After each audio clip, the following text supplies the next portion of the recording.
Buenas tardes a todos y todos. Les damos la bienvenida en este espacio organizado por la Superintendencia de Educación que hemos titulado Espacios Inclusivos, Educativos Inclusivos, cómo construimos comunidades respetuosas de la diversidad de género. Con esta actividad queremos invitarlos al diálogo y la reflexión sobre el rol que tienen las comunidades educativas en el resguardo de la dignidad, el buen trato y la inclusión de todas las personas. Agradecemos la presencia de quienes nos acompañan desde diversas regiones del país: Villa Alemana, Los Ángeles, Coquimbo, Talcahuano, entre otras. Saludamos también a las entidades sostenedoras, equipos directivos, docentes, educadoras de párvulos, asistentes de la educación, apoderados, madres, padres, entre otros. Les contamos además que esta actividad está siendo grabada y posteriormente la compartiremos a través de nuestras redes sociales. Para iniciar este encuentro, es importante recordar que el sistema educativo chileno tiene como fundamento el desarrollo y bienestar integral de todas las niñas, niños y jóvenes en el ámbito educacional. En los últimos años, nuestro país ha tenido importantes avances en la normativa educacional, así como en temáticas relacionadas con la inclusión, no discriminación y valoración de las diversidades. En ese contexto, podemos destacar la Ley de No Discriminación, conocida como Ley Zamudio, la Ley de Inclusión, la de Garantías de la Niñez y Protección Integral de los Derechos de la Niñez y la Adolescencia, el ordinario que garantiza el derecho de estudiantes trans de la Superintendencia de Educación, posteriormente actualizada con la circular número 812 de 2021. Esta última resguarda los derechos de la dignidad, condiciones de bienestar, igualdad de trato, integración e inclusión de niños, niñas y estudiantes trans en los establecimientos educacionales. Para abrir entonces este espacio de reflexión, invitamos a la Superintendencia de Educación Subrogante, señora Margie Muñoz, a dirigirnos unas palabras. Bienvenida, Margie. Gracias, Jimena. Buenas tardes a todas y todos. Primero que nada, sumarme a los saludos que les entregó Jimena en este espacio y decirle que estamos muy contentos de poder impulsar estas instancias en que podamos dialogar, compartir, aclarar inquietudes, agradecer a las distintas comunidades educativas y sus integrantes que nos están acompañando desde lo largo y ancho de nuestro país. Decirles que en realidad para la Superintendencia de Educación es realmente importante buscar permanentemente contribuir a garantizar que los espacios educativos sean lugares de respeto, de integración de la diversidad, de la sana convivencia, donde todas y todos puedan desarrollarse en la plenitud de sus capacidades y expresiones de identidad. Tenemos el deber como superintendencia de que la normativa educacional sea conocida y aplicada en todos los establecimientos escolares del nivel escolar y parvulario, precisamente para resguardar los derechos de niñas, niñas y jóvenes de todo el país. Para analizar y dialogar con ustedes como comunidades educativas y para que así ustedes dialoguen con todos los demás integrantes de sus comunidades, es que hemos organizado este webinar que nos permite ofrecer un espacio de aprendizaje, de intercambio, de reflexión colectiva a nivel nacional. Con ello estamos contribuyendo a la construcción de un camino formativo sustentado en el reconocimiento de la igualdad de todas las personas, en dignidad, en derecho, en el respeto a las diferencias y la valoración de cada integrante de la comunidad educativa. De acuerdo a las orientaciones de Minedu, que hablan de la educación inclusiva, en ellas se refieren a que la educación inclusiva implica que el establecimiento educativo debe dar cabida a toda persona, ¿cierto? Con independencia de sus características o condiciones personales, reconociendo la igualdad en dignidad y derechos, así como la igualdad de género, el respeto a las diferencias, la valoración de cada niña, niño y adolescente y el compromiso con su desarrollo integral, combatiendo cualquier forma de discriminación. Y por supuesto a eso estamos llamados todos quienes somos garantes de derechos en los espacios educativos. Yo los convido a que pensemos por un momento en el dolor que siente un niño, una niña, un adolescente que es discriminado. Que es discriminado no porque él quiera, sino que es discriminado por sus condiciones, por sus características, por su expresión de género. Ese dolor que muchas veces se traduce en situaciones tan graves, dolores tan grandes que nos llevan a veces a tomar decisiones tan drásticas como atentar contra su vida. Pongámonos un minuto en los zapatos de ese niño, niña y adolescente y los invito a que estemos atentos a las señales que en conjunto abordemos el desafío de construir espacios educativos inclusivos, de respeto mutuo, de franca participación y de valoración a la diversidad. Estamos convencidos como superintendencia que las comunidades pueden construir estos espacios y que crecen cuando valoran la diversidad, porque todos y todas aprendemos en conjunto. Espero que sea una gran instancia y muchas gracias nuevamente por su participación. Muchas gracias, superintendenta, por destacar los esfuerzos que hoy se realizan para construir entornos educativos y comunidades respetuosas de la diversidad de género. Aprovechamos también a saludar a ciudades de Valle, Araucanía, Quilpué, Loncoche, La Serena, Temuco y Osorno, que también están conectadas en este webinar. Continuando con el programa esta tarde, la siguiente expositora nos convocará a reflexionar sobre la importancia de los espacios inclusivos y los desafíos a los que estamos enfrentando. Nos referimos a María Teresa Rojas Fabris, profesora y licenciada en Historia, doctora en Educación de la Universidad Católica de Chile y París 5, e investigadora de la identidad sexual LGBTQ+, e inclusión escolar en Chile, además de docente asociada al Departamento de Política Educativa y Desarrollo Escolar de la Facultad de Educación de la Universidad Alberto Hurtado. Dejamos con usted entonces a María Teresa, invitándolos a realizar sus consultas y comentarios a través de nuestro chat. Muchas gracias, Jimena. Muy buenas tardes a todas, a todos y a todes.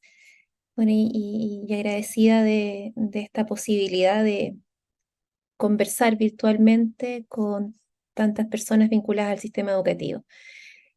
Trabajo ya hace un par de años en investigación vinculada a temas de inclusión y diversidad sexual en las escuelas y desde ese lugar he podido recabar información y hacer análisis sobre lo que pasa en Chile y también tener una perspectiva comparada a América Latina.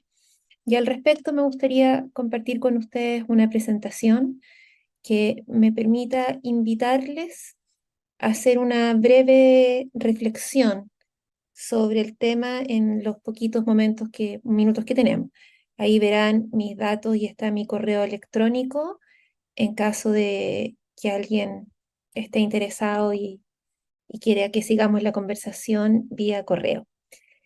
Y titulo justamente este recorrido a que reflexionemos virtualmente como inclusión de género y diversidad sexual, porque ese es el gran paraguas de la diversidad con el que estos temas entran a la escuela en el mundo hace más o menos 25 años, en Chile más o menos hace unos 8 años atrás aproximadamente. Lo primero decir, creo que tuve un problema ahí en pasar la diapositiva. Lo voy a ir pasando así de a poco para que si no se me desconfigure. Quizá la primera pregunta que hacernos como introspectivamente a las personas que están escuchando es ¿por qué? ¿Por qué detenerse a pensar el tema de género y la diversidad sexual en las escuelas? En las múltiples experiencias de trabajo cualitativo que he tenido ocasión de hacer en estos últimos años, en contexto de pandemia, antes y después, en general las comunidades están muy abiertas a conversar sobre estos temas, pero también hay profesores, profesoras y directores que se preguntan y se dicen, bueno, pero no es prioritario, tenemos otros temas más importantes, ¿ya? Como si fueran temas marginales en relación a los temas claves. Y de hecho, a nivel del debate público también han existido controversias al respecto, ¿no? Hay una controversia mediática, pública, respecto a que este gobierno o el gobierno de Bachelet II le daba énfasis a temas que no eran prioritarios, porque lo prioritario es la lectoescritura, las matemáticas o el ausentismo escolar. Y quizás esta primera pregunta me gustaría reflexionarla con ustedes primero desde ciertos datos que tenemos en el sistema escolar, para luego invitarles también a hacer una cierta reflexión conceptual, para ver de qué hablamos de género y diversidad sexual y si son temas que uno puede separar de otros ámbitos de la vida escolar. Primero comparto con ustedes qué sabemos en términos más investigacionales, más empíricos, ¿no? De los estudios que se han hecho en Chile respecto a las cuestiones de género y diversidad en la escuela.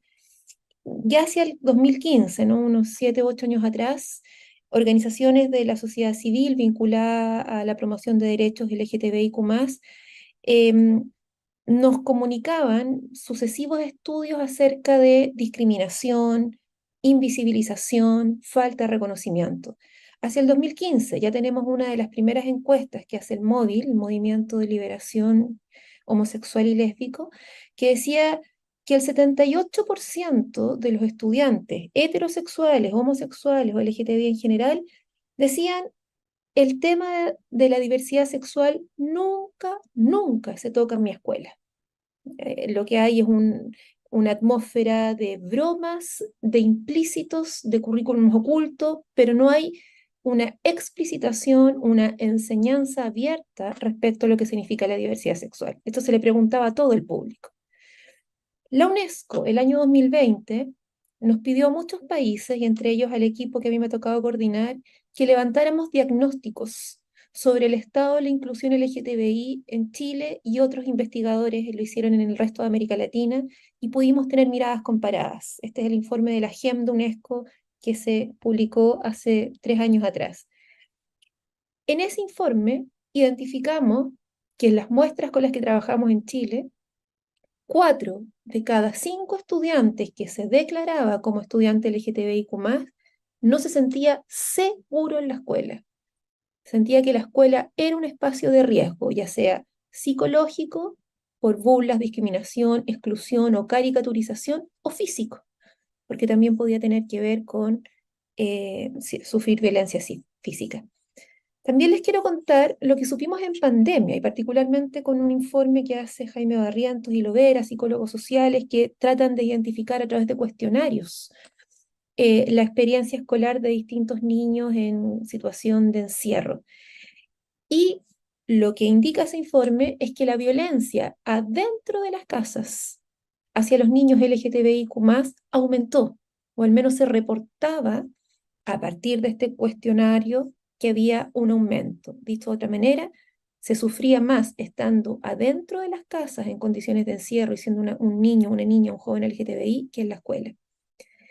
Y bueno, y entre otras cosas, me voy a detener en esos datos que podrían ser como los más expresivos para que sigamos nuestra conversación. Luego, dentro de las cosas que sabemos también, a nivel de investigación, que en Chile hay ciertos avances en en políticas públicas sobre igualdad de género que tienen cierta aceptación social. Por ejemplo, hay un alto porcentaje de personas que está de acuerdo con que el matrimonio igualitario sea legal, que entre 2 mujeres o 2 hombres pueda haber matrimonio y una relación contractual conyugal. No obstante,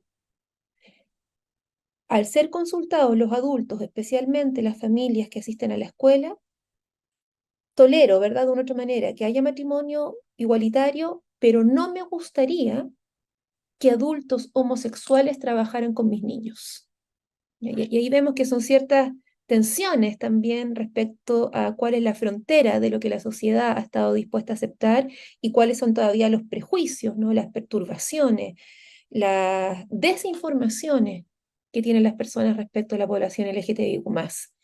Sabemos también, y en estos hay estudios que han hecho otros investigadores respecto a qué pasa con los docentes al enseñar temas de diversidad sexual, que profesoras y profesoras suelen decir sí, yo no tengo prejuicios, no obstante, no hacen grandes cambios ni modificaciones en sus prácticas pedagógicas, como incluir temas de diversidad sexual en sus escuelas, como por ejemplo hacerse una pregunta respecto al lenguaje inclusivo, que suele ser un motivo de disputa y de debate a veces en las comunidades escolares, o por ejemplo,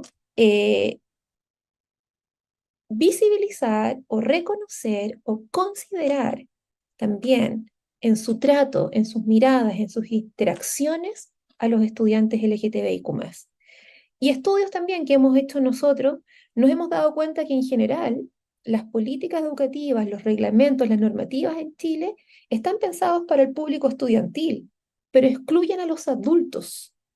¿Ya? Y distintas investigaciones en curso también están interiorizándose de qué pasa con los profesores y profesoras LGTBIQ+.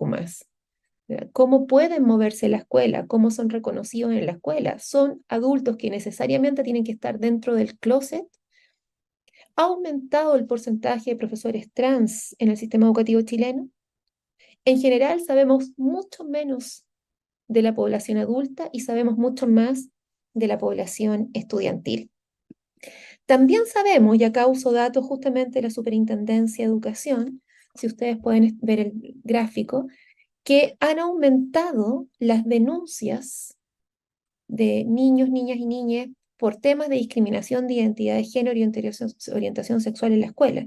Si ustedes ven el gráfico, claro, el N no es alto en relación a otro tipo de denuncias, pero el aumento es más que geométrico, ¿no? Desde el año 2014, pasando por los años de pandemia, que no hubo reportes, y lo que nos decía el informe que yo les mencioné antes, que aumenta la violencia dentro de las escuelas, tenemos ya hacia el 2022 casi el doble de denuncias de las que había en el año 2019. El tema es más visible, es probable que haya más información. Lo que tenemos que investigar bien y si ha aumentado objetivamente la violencia. Sabemos que ha aumentado la violencia escolar en el mundo post-pandémico. Sabemos también que hay una ciberviolencia que está muy centrada en los temas de género. Y sabemos que en esa ciberviolencia también hay violencia por connotación de identidades y orientaciones sexuales. Tenemos que entender mejor si la violencia de género física, presencial, también ha aumentado en los contextos escolares.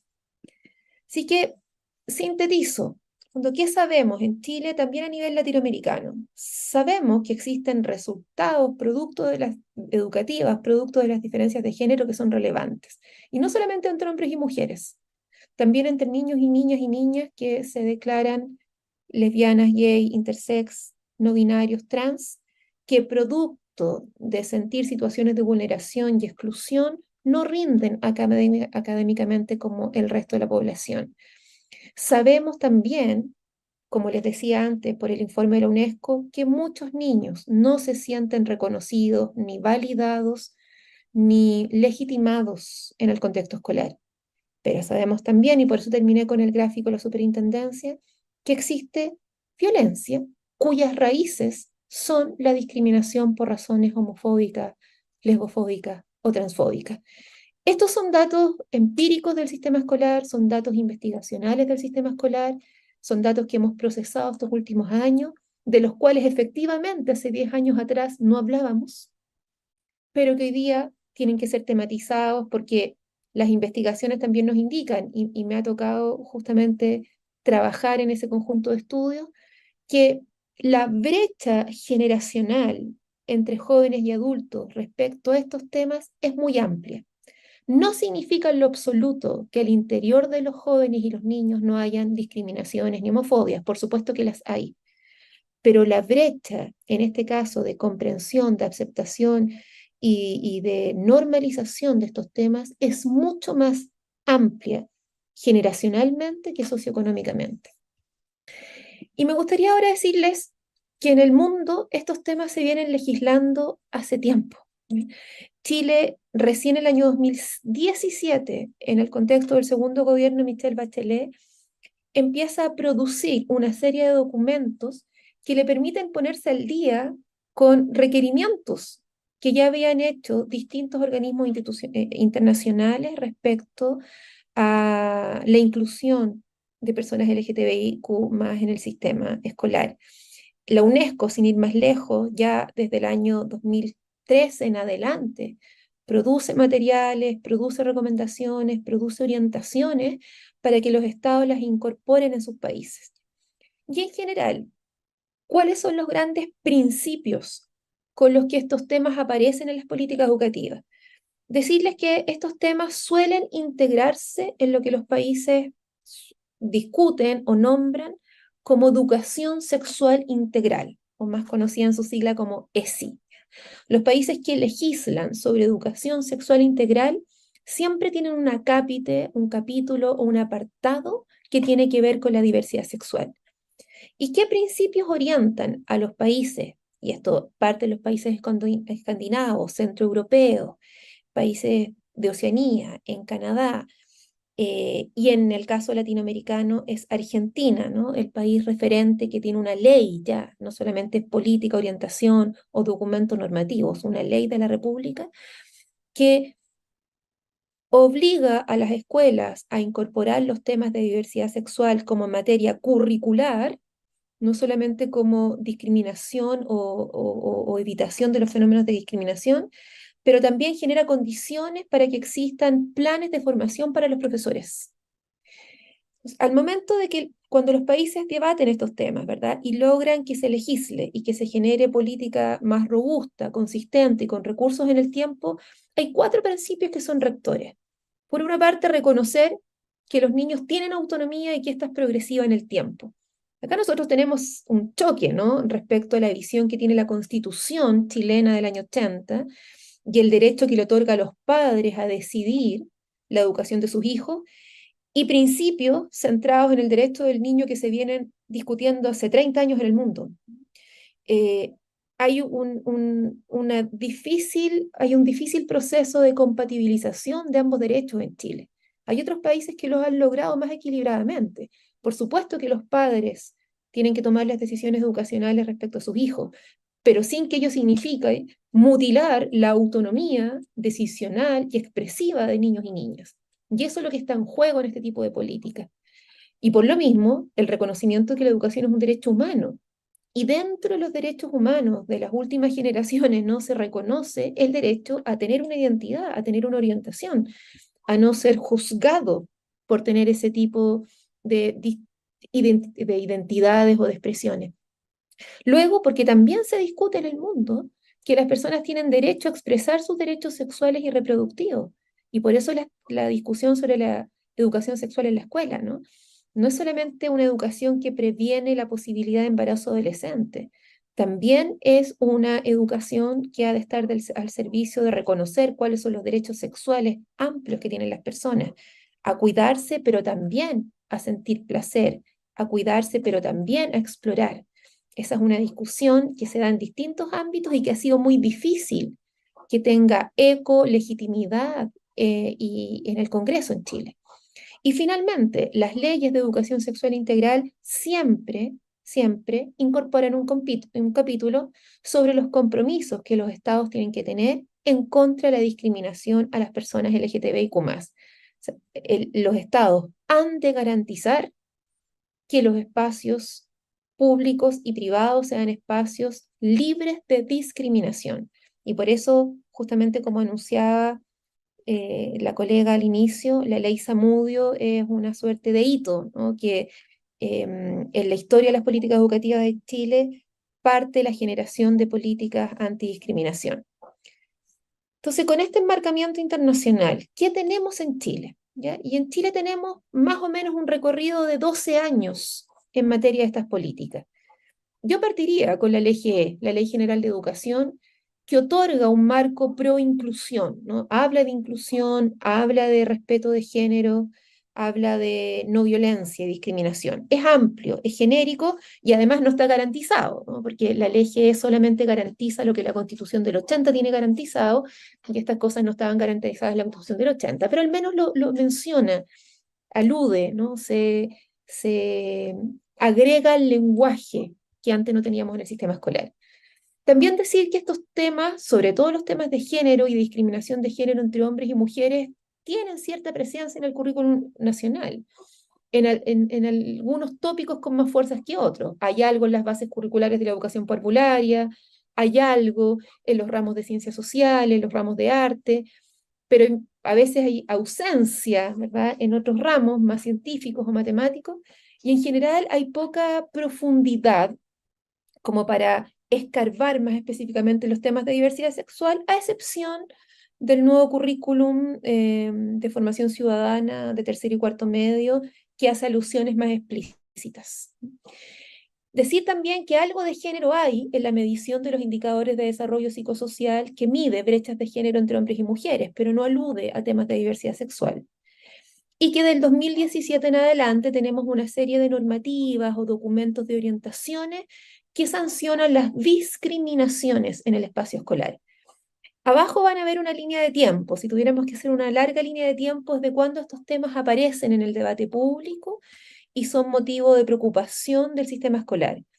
Y tenemos primero la Ley de Educación Sexual, que se aprobó el año 2010 y que obliga a que todos los establecimientos de Chile ofrezcan educación sexual a partir de primero medio, pero una educación sexual centrada en la prevención del embarazo, en la transmisión de las enfermedades sexuales. No alude, ¿no?, a las diversidades de género. Que hay documentos como este del año 2015, que son orientaciones para promover una educación no sexista, que son recomendaciones que va escribiendo el Ministerio de Educación y que difunden las escuelas, pero no tienen un carácter normativo o mandatorio, ¿no? También mencionaban al inicio la ley de inclusión escolar, claro, es un hito, porque incorpora el parafraseo de la ley Zamudio al decir que quedan prohibidas las discriminaciones de naturaleza arbitraria, ¿no?, aquellas que se funden en discriminaciones entre ellas por la identidad sexual de las personas. Pero es el año 2017, el hito marcatorio en la historia de estas políticas educativas en Chile, con los documentos que se prepararon en el segundo gobierno de Bachelet. Uno que estuvo en la polémica pública hace un par de semanas porque se identificaron algunas actividades que algunos actores de la sociedad civil consideran inapropiadas, las orientaciones de inclusión para la población LGTBI, que este gobierno las actualizó. Por eso hay dos versiones. Bueno, la circular que la superintendencia tiene que liderar su implementación y vigilar por su cumplimiento, que también tiene dos versiones, ¿no? Cambia desde la 168 y se actualiza, se readecúa a partir del año 2021 al 812. Tenemos un proyecto de ley en discusión todavía que no ha sido aprobado como ley, llamado José Matías, que es para la prevención del bullying transfóbico. Esto a propósito de lo que también decía al principio la superintendenta subrogante, ¿no? Hay suicidio, hay una tasa de suicidio mucho mayor en niños que se declaran trans respecto a los niños que no se declaran con una identidad sexual distinta. Entonces, el proyecto de justamente en honor al joven que se suicidó alude a normar, a tipificar, a esclarecer cuáles son los episodios de bullying y cuáles son los mecanismos de prevención. Y en Chile tenemos un documento muy interesante, ¿no?, que estuvo liderado por la Defensoría de la Niñez, que sirve de paraguas en la protección de la legislación o las normativas más bien sobre diversidad sexual, que es el Estatuto de Garantías y Protección Integral de los Derechos de la Niñez y la Adolescencia, que la derecha lo llevó al Tribunal Constitucional justamente para objetar los temas vinculados a la enseñanza de la sexualidad y la diversidad sexual en los niños, ¿ya? Eso sigue siendo un nudo de político tenso en el caso chileno.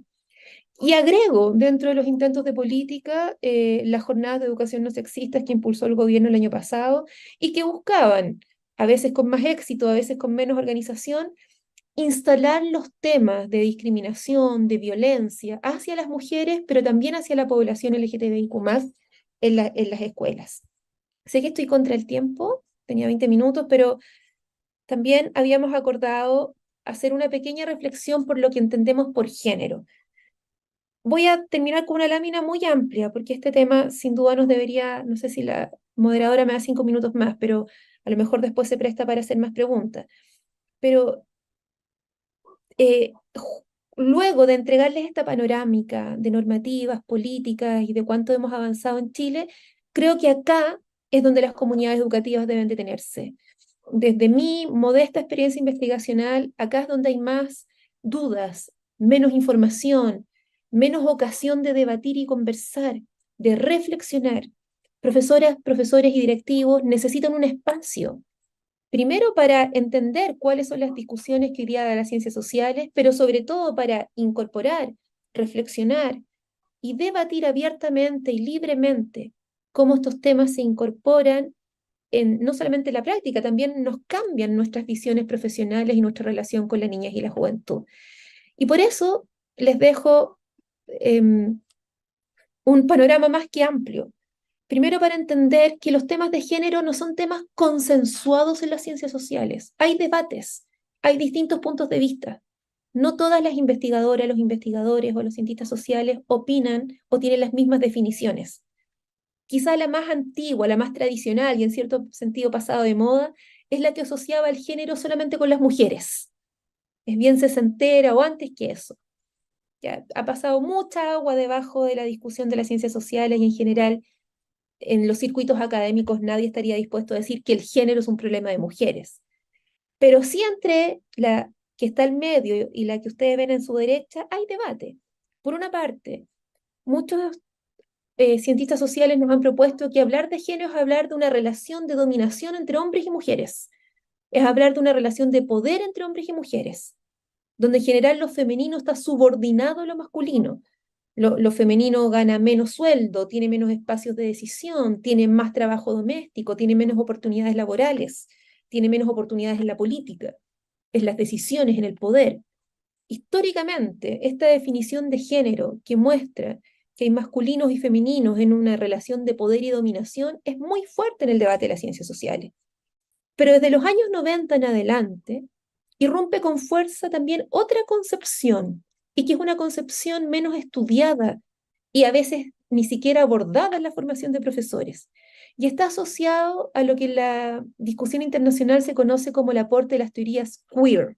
¿No? Queer es una palabra en inglés que tiene varias acepciones, una de ellas maricón, también significa raro, y que es una suerte de provocación, ¿no? Es una provocación de intelectuales que le dicen al resto de la academia, que le dicen al mundo, ser queer es ser no definido, es ser raro, es ser algo que no está dentro de lo normal y lo parametrado, ¿no?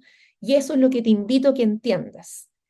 Y las teorías queer, que surgen en el mundo anglosajón, pero se expanden por Latinoamérica en los últimos 15 años, son las que le otorgan visibilidad a la población LGTBIQ+, lesbianas, gay, bisexuales, trans, intersex, queer, y más porque son tantas identidades como que exigen tener reconocimiento en este abanico. Y acá, ¿qué es lo fundamental? El decir, mira, no existen dos géneros, lo femenino y lo masculino. Esa es una manera de concebir la cuestión de género. Existen múltiples maneras de entender la feminidad. Existen múltiples formas de entender la masculinidad, pero también existen tránsitos. Las identidades no son rígidas, no son estáticas. Fluyen, cambian, se representan de distintas maneras. Y esto es lo que ha llevado justamente a que se reconozca en esta discusión de las teorías queer, algunos intelectuales latinoamericanos españolizan la palabra y le ponen queer. Eso se usa también como otro acto de provocación y decir que la palabra hay que castellanizarla. Acá lo central y lo clave que yo les quiero dejar planteado para la discusión es que desde los años 90 en adelante, lo que nos han propuesto las teorías queer o los postfeminismos también se llaman en las ciencias sociales, que no existen dos géneros, que el binarismo, ser hombre o mujer, son construcciones absolutistas, heteronormativas, quiere decir que invisibilizan, no reconocen que hay otras formas de vivir el sexo y el género, y que más bien lo que existen son orientaciones, identidades y expresiones de género. Y esta galletita de jengibre, que seguramente muchas y muchos de ustedes la han visto en más de una ocasión, ha servido para hacer muchas capacitaciones en el mundo anglosajón y en América Latina en estos últimos 15 años. Porque es una galletita que juega con ese nombre, ¿no? El gingerbread person, que la idea del género, ¿verdad?, de las personas. Yo no la encontré en castellano, pero sé que están en sus versiones. Nos dice justamente que hay una identidad en cada uno de nosotros que tienen que ver con si nos sentimos mujeres, nos sentimos hombres o persona con género queer, ni uno ni lo otro, o ambos, o vamos rotando, o esto es contextual. Esta es una idea súper compleja de entender cuando nosotros no hemos tenido ocasión de participar de estos debates. Y lo he visto en mi investigación. Hay muchos profesores que tienen la disposición de tener una apertura, una mirada distinta a la diversidad, pero esta idea les cuesta, les parece compleja de entender. Las teorías queer nos dicen que la orientación sexual de las personas tiene que ver con el gusto, con el placer, con a quién deseo. Yo puedo ser heterosexual y desear a un hombre. Puedo ser homosexual y desear a una mujer, pero también puedo ser bisexual. y desear ambos. Interesante, ¿verdad? Una de las últimas encuestas que se ha reportado en Chile al respecto habla de que ha aumentado porcentualmente la población bisexual en Chile. Es la que más ha aumentado. Las personas se declaran ser más bisexuales de lo que se declaraban hace 15 años atrás.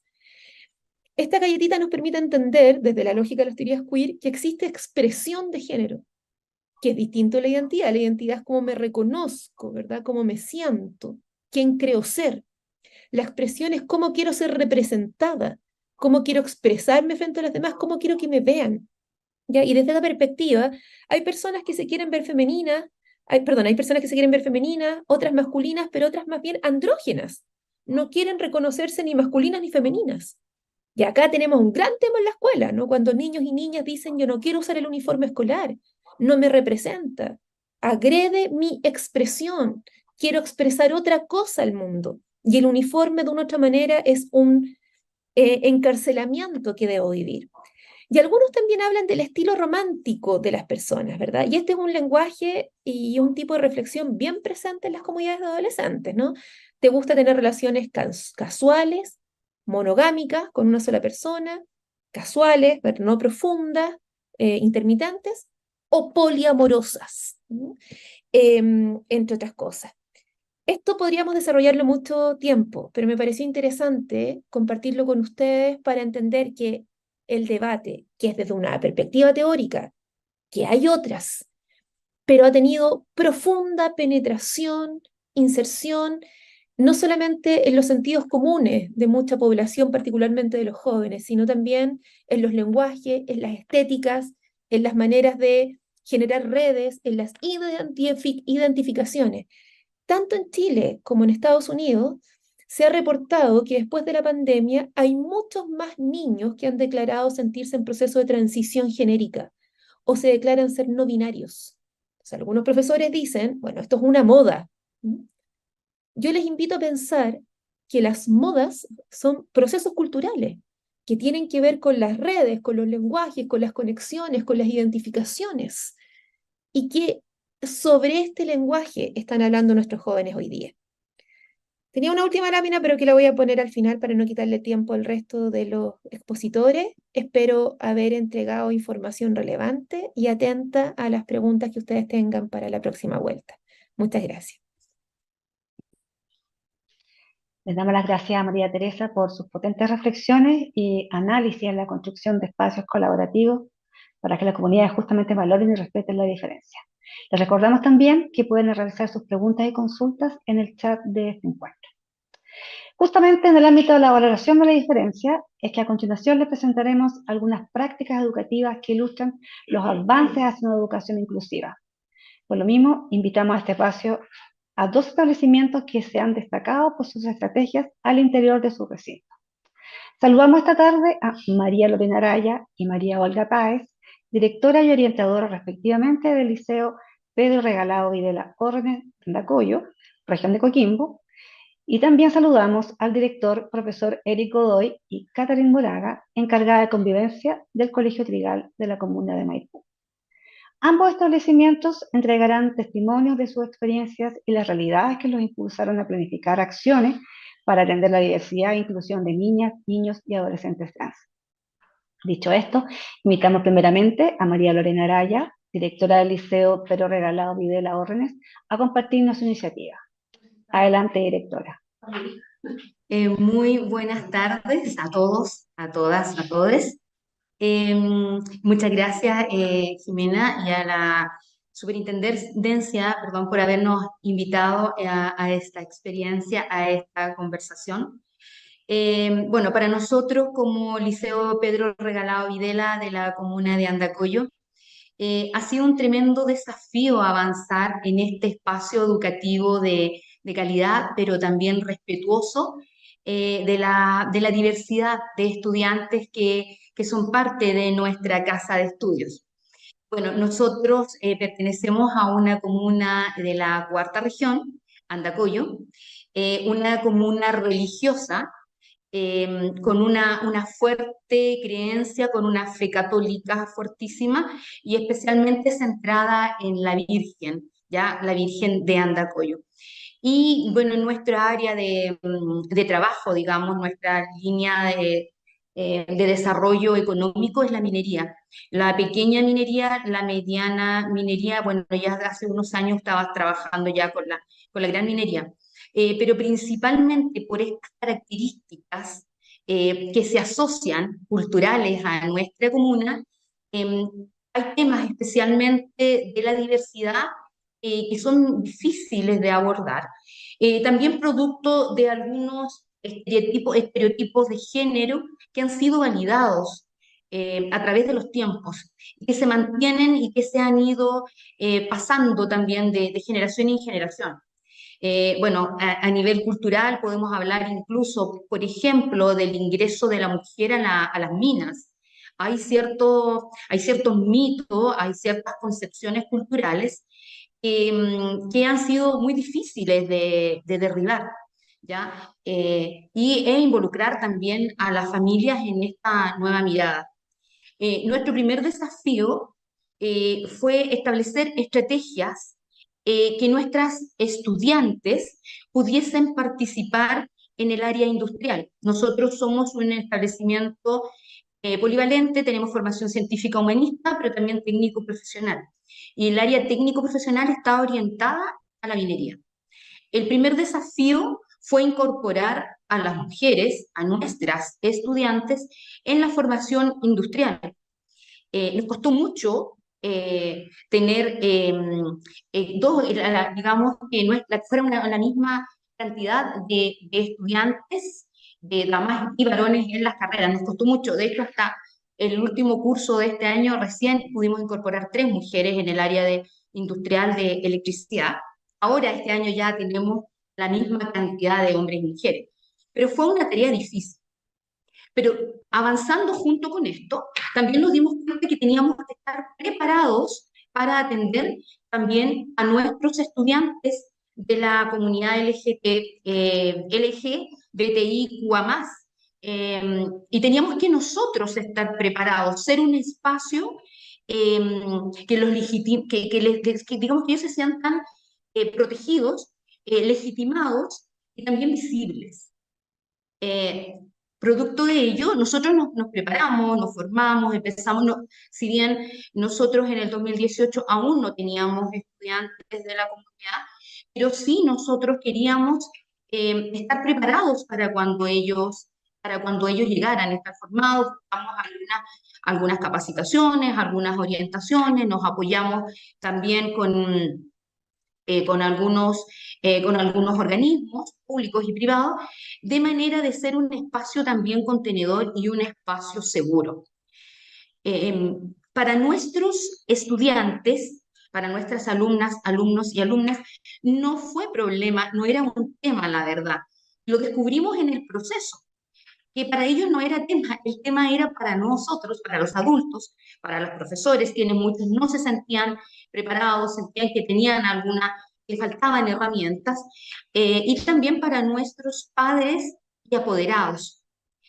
Pensamos preparar el escenario de manera que nuestros estudiantes se sintieran acogidos y nuestros padres y apoderados se sintieran acogidos, pero también contenidos, y que pudiésemos entregar también en el momento que ellos lo requirieran, también las respuestas adecuadas, buscar también las orientaciones y los apoyos también para las familias de nuestros estudiantes, de manera que cuando ingresaran nuestros primeros estudiantes, el espacio fuese seguro, fuese un espacio seguro que les permitiera a ellos visibilizarse, mostrarse, expresarse libremente, sin temor a que alguien los pudiera discriminar, los pudiera criticar, les pudiera hacer un comentario que ellos los hiciera sentir incómodos.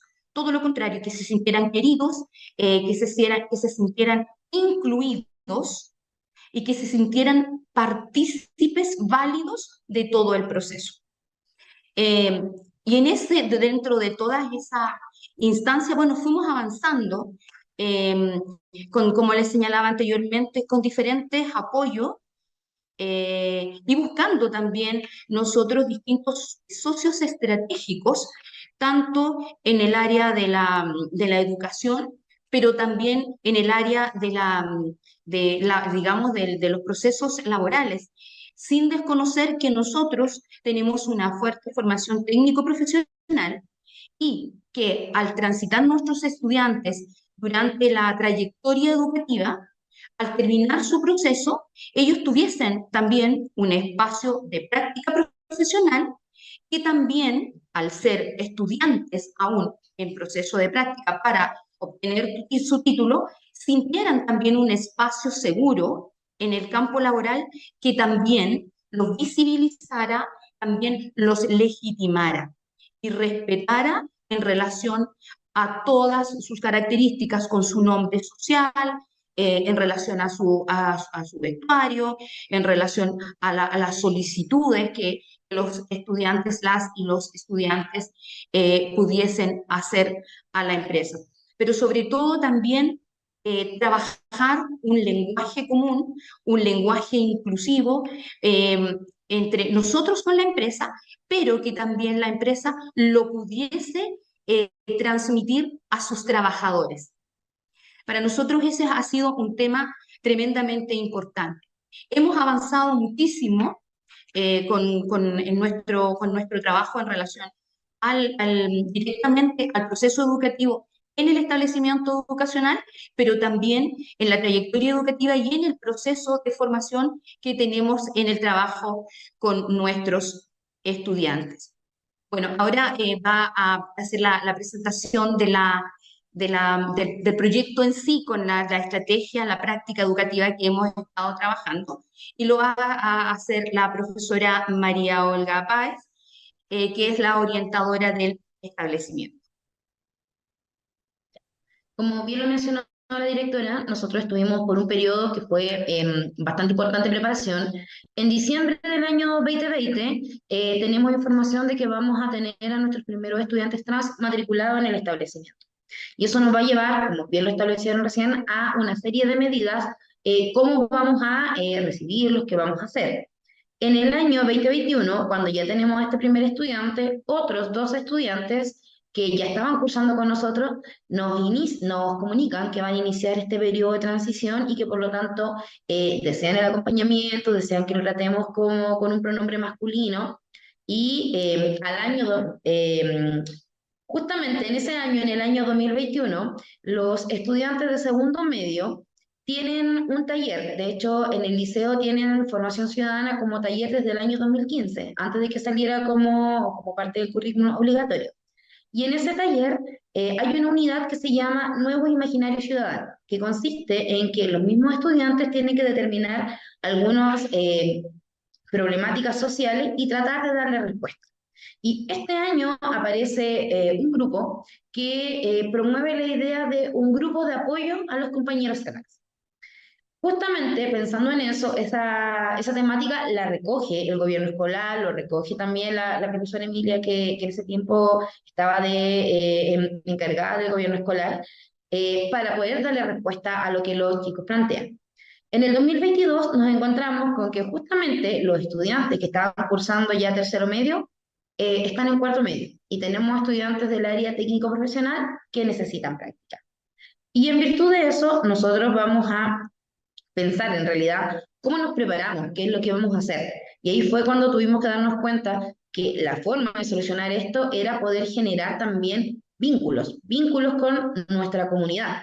Entonces nos vamos a encontrar que si bien como docentes, como equipo de asistentes a la educación nos preparamos, también teníamos que llevar esta realidad a la parte que viene posteriormente. Y por eso nosotros pensábamos cómo hacemos de la práctica un lugar seguro.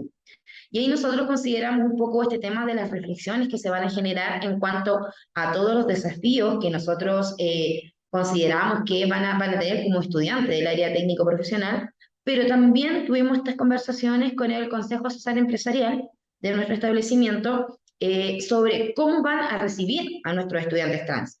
Entonces, a raíz de esto se genera una conversación, una reflexión, y nos dimos cuenta que no existía como un protocolo o un anexo de protocolo para la situación. más allá de lo que nosotros pudiésemos conversar. Entonces ahí nos va a llevar a nosotros a generar un protocolo de práctica, un anexo, en realidad, donde vamos a establecer algunas definiciones, procedimientos, coordinación, y de hecho en nuestro protocolo establecemos qué es lo que nosotros pedimos a los centros de práctica, pero también nosotros les ofrecemos, por ejemplo, el apoyo y la orientación en el caso de que ellos no sepan cómo tratar la temática. Y relacionado a esto, se organiza un seminario que de hecho se llevó a cabo este año, donde invitamos a las empresas que son parte del Consejo Asesor Empresarial, con quienes tenemos un vínculo súper fuerte, que puedan participar, que puedan enviar representantes para poder tener ya toda esta temática, que sea un tema presente y no algo que pase de la buena voluntad o no de los centros de práctica.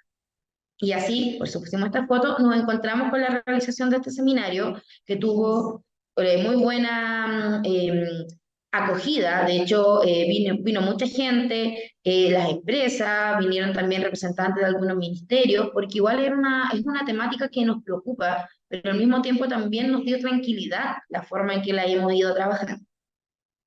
Avanzando en esto, nosotros nos quedamos con este tema. ¿Qué fue lo que nosotros empezamos a hacer para poder dar respuesta a la situación que estábamos viviendo? Y lo primero que nosotros consideramos, y yo lo dejé aquí con este color más clarito, tiene que ver con la resistencia a la temática de parte de la comunidad.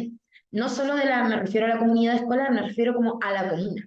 Porque es como dijo antes la directora, las tradiciones, las costumbres pesan harto también en nuestros estudiantes, en sus padres, en todos ellos. Entonces, lo primero que tuvimos que darnos cuenta es cómo combatimos esto. Y el tema es que no podemos imponer a alguien que pueda tomar una decisión o no. Entonces, tuvimos que buscar por otra vía. Y lo primero que pensamos fue lo primero en la formación del equipo directivo. Tomamos diversos cursos, diferentes instancias de preparación. Eso nos llevó luego a la formación también de los docentes y de los asistentes de la educación, y también en instancias que son formales, pero también en informales, además de consejos, reuniones. Por ejemplo, hay otras instancias donde se han acercado asistentes, profesores, donde, por ejemplo, nos preguntan ¿qué ocurre con esto? ¿Cómo yo puedo llamar a esta situación? ¿Cómo lo tratamos? Y por lo tanto ha sido bastante bueno y enriquecedor. Y al mismo tiempo yo lo puse aquí al final, esto que dice del proyecto estudiantil a la acción. Porque justamente lo que yo les mencionaba antes, esta idea que tienen nuestros estudiantes de segundo medio de hacer este grupo de apoyo, deja de ser un proyecto y lo tomamos. Entonces, toman la acción, lo plantean, nosotros lo vemos, conversamos con los chicos, quisieron hacerlo. Y eso también nos va a llevar a nosotros a hacer un poco lo que aparece acá, que son las acciones, que de hecho, dentro de esto, las acciones que nosotros igual trabajamos, nos trabajamos en relación igual estrecha, por ejemplo, con la Agencia de Calidad de la Educación, que igual destacó estas prácticas, porque en primera instancia nosotros no pensamos que fuera algo tan relevante. Pensamos que era algo que debíamos hacer. Pero luego cuando otras personas externas se acercaron, nos dimos cuenta que quizás sí debían ser compartidas. Lo primero que voy a destacar acá es el sello de formación ciudadana que tenemos nosotros acá en el liceo y que apuntamos a los estudiantes como agente de cambio. No parte por una iniciativa nuestra, o sea, nosotros nos preparamos, pero quien dice hagamos grupos de apoyo, hagamos esto, fueron los estudiantes. Y eso nos va a llevar acá a algunas instancias de inclusión para nuestros estudiantes de la comunidad LGBTIQA+.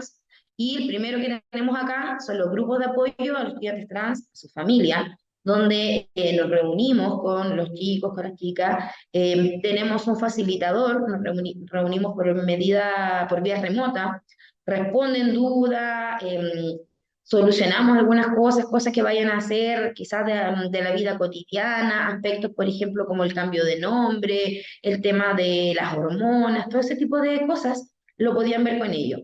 Generamos estos espacios de formación y al mismo tiempo, y justo como hablamos del tema de los estudiantes como agentes de cambio, nos vamos a encontrar con esta solicitud de hacer más visible la situación. Nosotros ya los hablamos, perfecto, pero ¿cómo le demostramos al resto que esto no es un tema para nosotros? Y ahí nosotros creamos esta Plaza de la Diversidad y de la Identidad, donde tenemos unas banderas, son 5 banderas.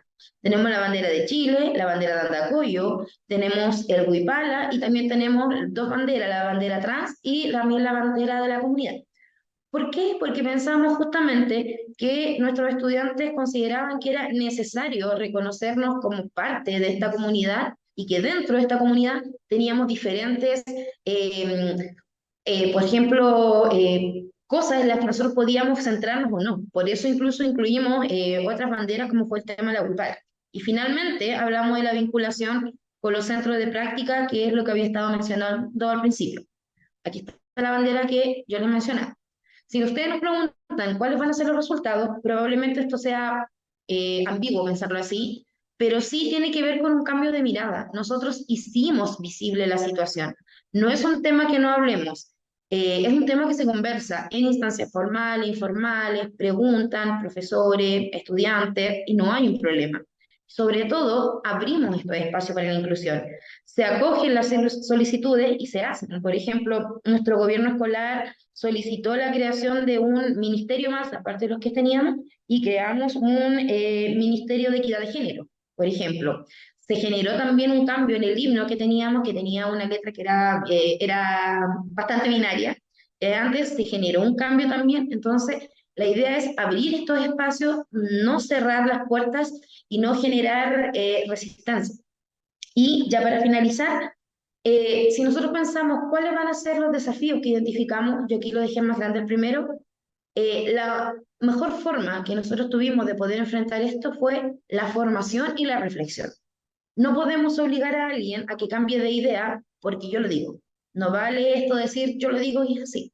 Teníamos que informarnos, teníamos que reflexionar, preguntar, dejar de tener vergüenza y ser bastante sinceros en lo que no podíamos saber o no. Segundo, visibilizamos el tema de la diversidad de género. No es algo que va a estar escondido, que no se habla. Como yo lo mostraba recién, tenemos esta plaza, tenemos el grupo, abiertamente se tratan las temáticas, no es un problema. Y finalmente, queríamos recuperar esto que hablábamos de la escuela como un espacio seguro, que sabemos cómo están los porcentajes, pero también queremos que eso no se replique en nuestro liceo. Obviamente van a haber problemáticas que quizás no vamos a poder frenar totalmente, pero sí con todo el apoyo que estamos haciendo, nosotros en todo este año nunca hemos tenido, por ejemplo, una acusación de discriminación de parte ni de docente ni de parte de los compañeros. Entonces, igual, para nosotros, el pensar o repensar la escuela como un espacio seguro es lo vital. Y eso principalmente. Muchas gracias.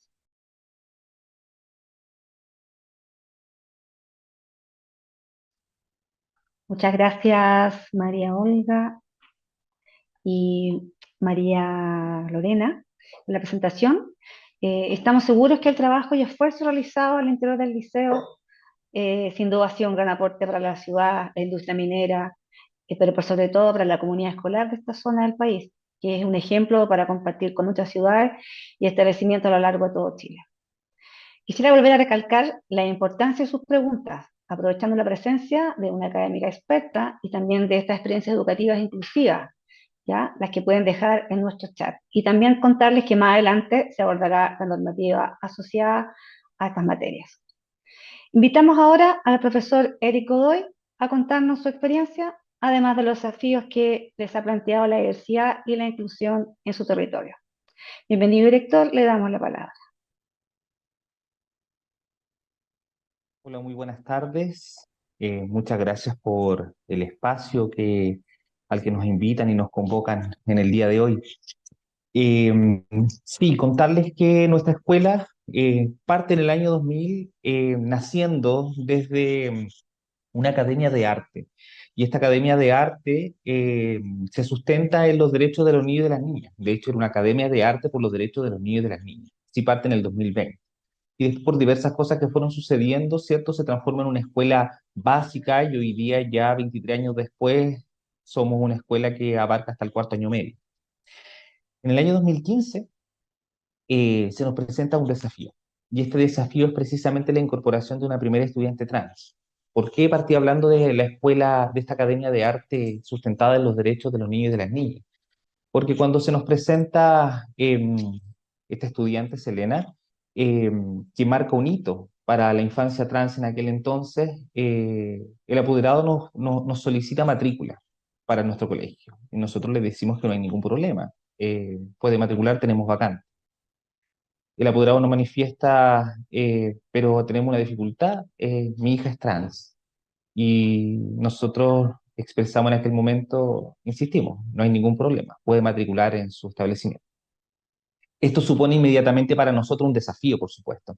Y ese desafío significa formarnos, preocuparnos de eh, adquirir nomenclatura, posicionarnos desde el derecho de la inclusión de los niños y niñas trans, asociarnos y empezar a formar una red de apoyo precisamente para los y las estudiantes. En esa instancia, 2015, ¿cierto? Iniciamos conversaciones con la superintendencia y con otras entidades para irnos asociando. En la foto que pueden visualizar abajo, ¿cierto? Está la directora de aquel entonces con personas de la superintendencia también de aquel momento que nos fueron ayudando a poder ir construyendo. Nuestras dificultades tenían que ver con precisamente, bueno, cómo damos derecho, cómo incluimos y cómo forjamos respeto en los niños, en las niñas y en la comunidad en general para poder incluir a Selena en este colegio. Esto nos supuso inmediatamente entonces, como les decía, generar una acción formativa interna y por lo tanto posicionarnos. A esto le llamamos un cambio de paradigma que lo posicionamos desde tres posicionamientos. Un saber conocer qué es esta realidad que existía ya en nuestro país, pero que al mismo tiempo no habíamos visibilizado dentro de nuestra escuela. El saber ser, cómo nos posicionamos, cuáles van a ser nuestros posicionamientos y qué debemos hacer precisamente para dar garantías. En este sentido, uno de los primeros pasos fue precisamente vincularnos para tener formación docente, formar al equipo directivo, formar a los docentes. En aquel entonces, con Catherine, ambos éramos docentes de aula en esta escuela, por lo tanto fuimos parte de este proceso de cómo la escuela fue transformándose en un espacio más inclusivo para la comunidad trans. Bueno, y en esta primera formación la verdad es que es una instancia, son instancias bastante interesantes porque te permiten analizar la cultura institucional y revisar, y precisamente yo creo que uno de los objetivos es revisar, bueno, qué estamos haciendo que efectivamente permite generar un espacio seguro, un espacio de confianza, y que no estamos haciendo y que por lo tanto tenemos que generar el cambio. Por lo tanto, el análisis de la cultura institucional para identificar márgenes de mejora dentro de nuestra misma institución es fundamental y creemos que es uno de los caminos que nos ha permitido ir generando este cambio de paradigma. Desde el saber ser, creemos que el acompañamiento a las familias y a los estudiantes para dar confianza, para generar vínculo y dar seguridad ha sido un camino fundamental. Es decir, no solamente visibilizar, analizar nuestras prácticas, sino que también diseñar un plan de acompañamiento para que estos niños y niñas, jóvenes, adolescentes, se sientan parte de nuestra comunidad, se sientan seguros, como decían ellos. Pero esto también significa tomar un posicionamiento. Ya lo diría María Teresa, ¿cierto?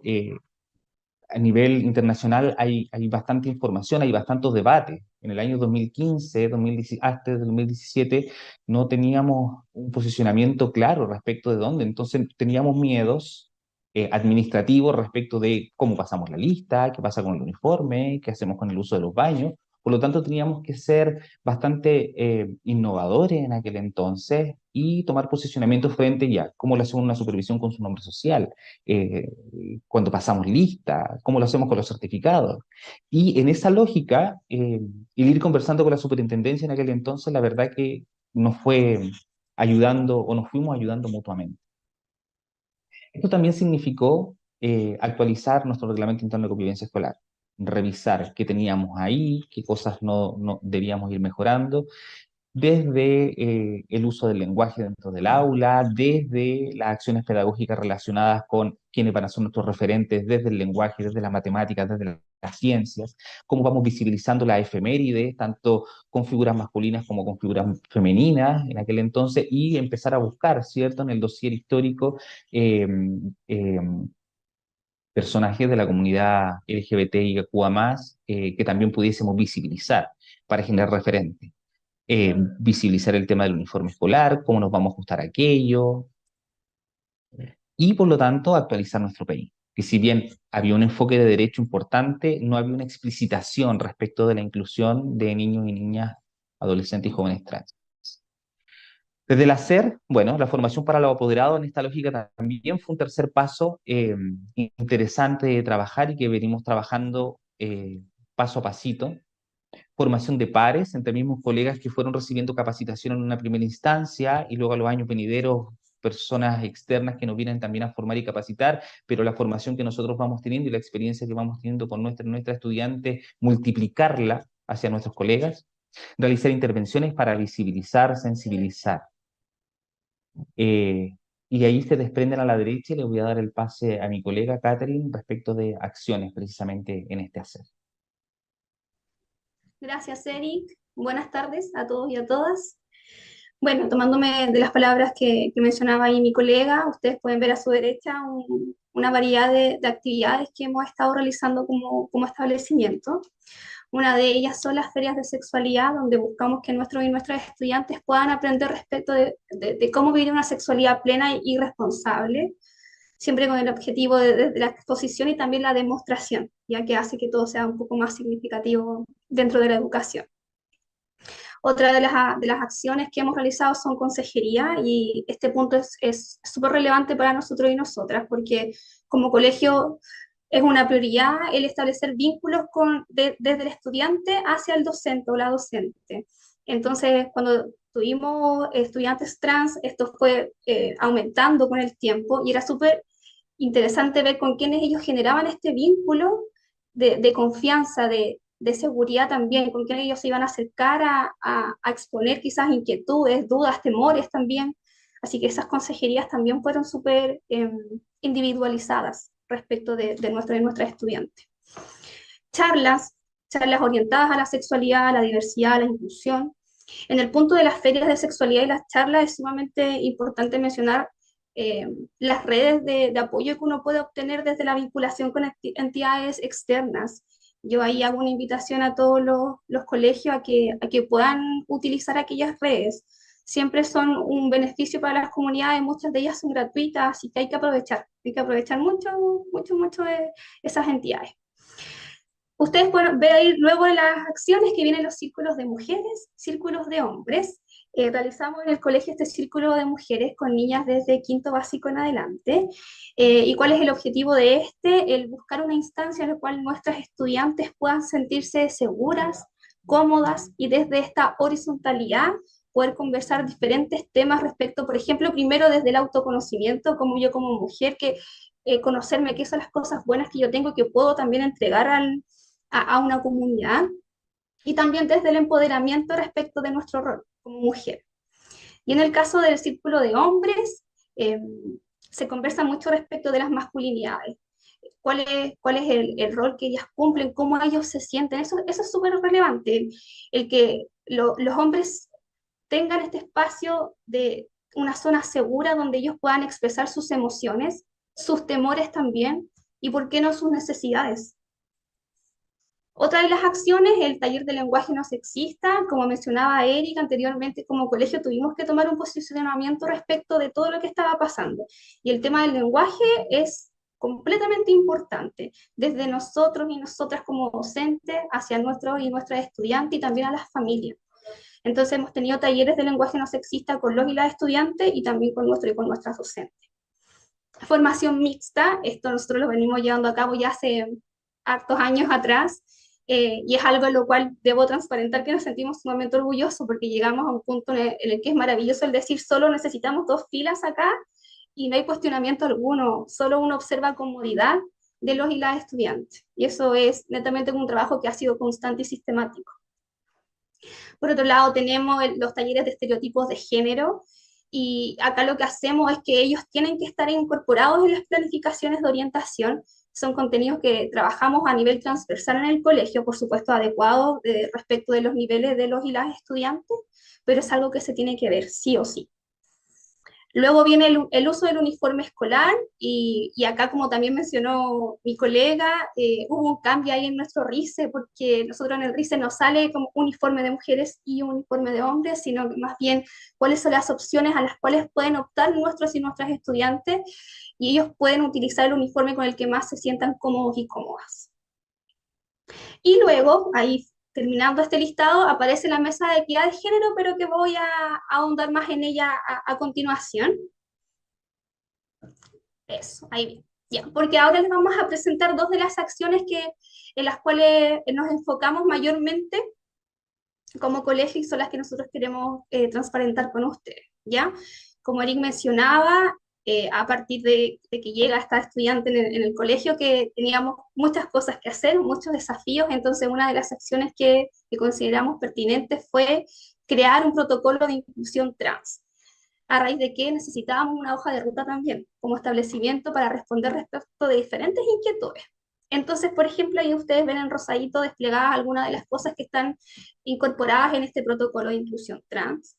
Una de ellas son las acciones que tomamos respecto al nombre social. Aquí el estudiante netamente es aceptado, esto se conversa con las docentes, todos tienen que respetar su nombre social en las listas de cursos, los diplomas, todo su nombre social como corresponde.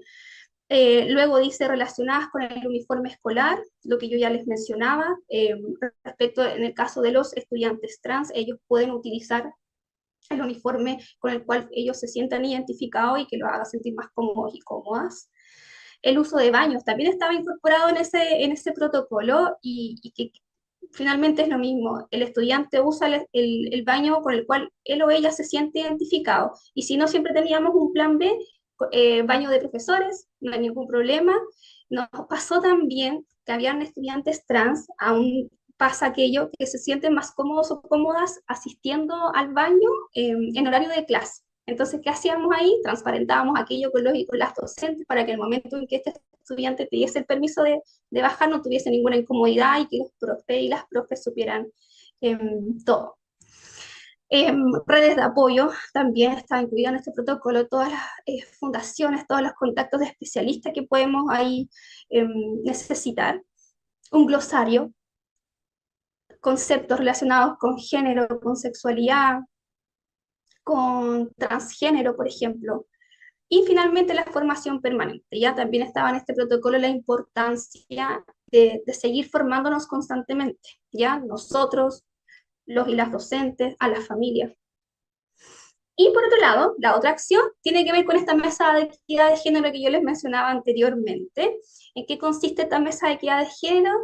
Tenemos estudiantes, al menos uno o dos estudiantes que representan a su curso, los cuales se reúnen cada 2 semanas, si así lo permite, sino por lo menos una vez al mes, para hablar de diferentes temas, como los que ustedes ven desplegados abajo. Por ejemplo, reflexiones de la cultura institucional, que tiene que ver con lo que también mencionaba Eric, respecto a quizás también revisar documentos, el RICE, cómo estamos asegurando que la inclusión, la diversidad está siendo respetada dentro de nuestras prácticas como establecimiento, lo estamos haciendo bien.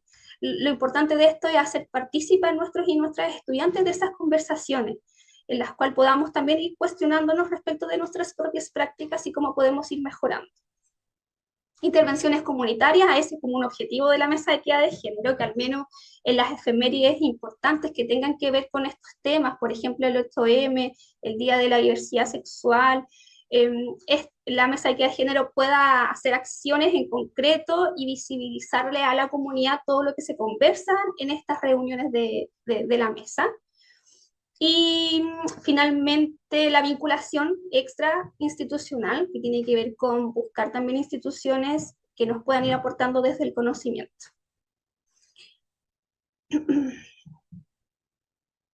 Ya. Dentro de estas dos acciones, por supuesto, nos encontramos con dificultades y también les vamos a presentar cuáles fueron las formas de solución que tuvimos en ese entonces. Principalmente identificamos dos dificultades muy grandes. La primera, que está ahí de color verde, tiene que ver con la inexistencia en ese entonces. Recuerden que nosotros iniciamos con todo esto el año 2015. En ese entonces no estaba esta resolución, por ejemplo, 812. Y hoy en día sigue habiendo un desconocimiento de la normativa inclusiva. Y esas son las dificultades que observamos. ¿Cómo lo solucionamos en su momento? Primero, con constante diálogo con la superintendencia. Mi colega también lo mencionó, pero ahí eso fue fundamental respecto a las inquietudes que ambos teníamos, porque fue algo que fuimos ahí probando. Entonces, la comunicación con ellos fue muy relevante. Esta creación de protocolo también viene como a solucionar esta inexistencia o desconocimiento de la normativa inclusiva, la constante formación a los funcionarios, eso para los diferentes estamentos del establecimiento, y por supuesto buscar las redes que nos puedan ir aportando desde el conocimiento de la materia. Y por otro lado, que también lo mencionó el colegio anterior, eh, la dificultad a la que nos vimos enfrentadas fue el posicionamiento contrario de apoderados y apoderadas, porque nosotros como colegio tuvimos una posición y obviamente eso generó a veces ahí un poquito de rechazo en algunas familias que llevaban ya tiempo con nosotros y con nosotras. ¿Qué hicimos para resolver aquello? Primero que todo, una sensibilización. Yo recuerdo mucho ahí en las reuniones de apoderados, insertando distintas como charlas para los padres y las madres, intentando que ellos se sensibilizaran respecto al tema. Luego formar, y esto también para todo y todo el colegio. Un acompañamiento respecto de estos apoderados en los cuales uno visibilizaba o familias que les costaba un poquito, vamos acompañando, vamos ahí dando un poquito más el diente respecto de ellos y de ellas. Y finalmente siempre buscar redes de apoyo.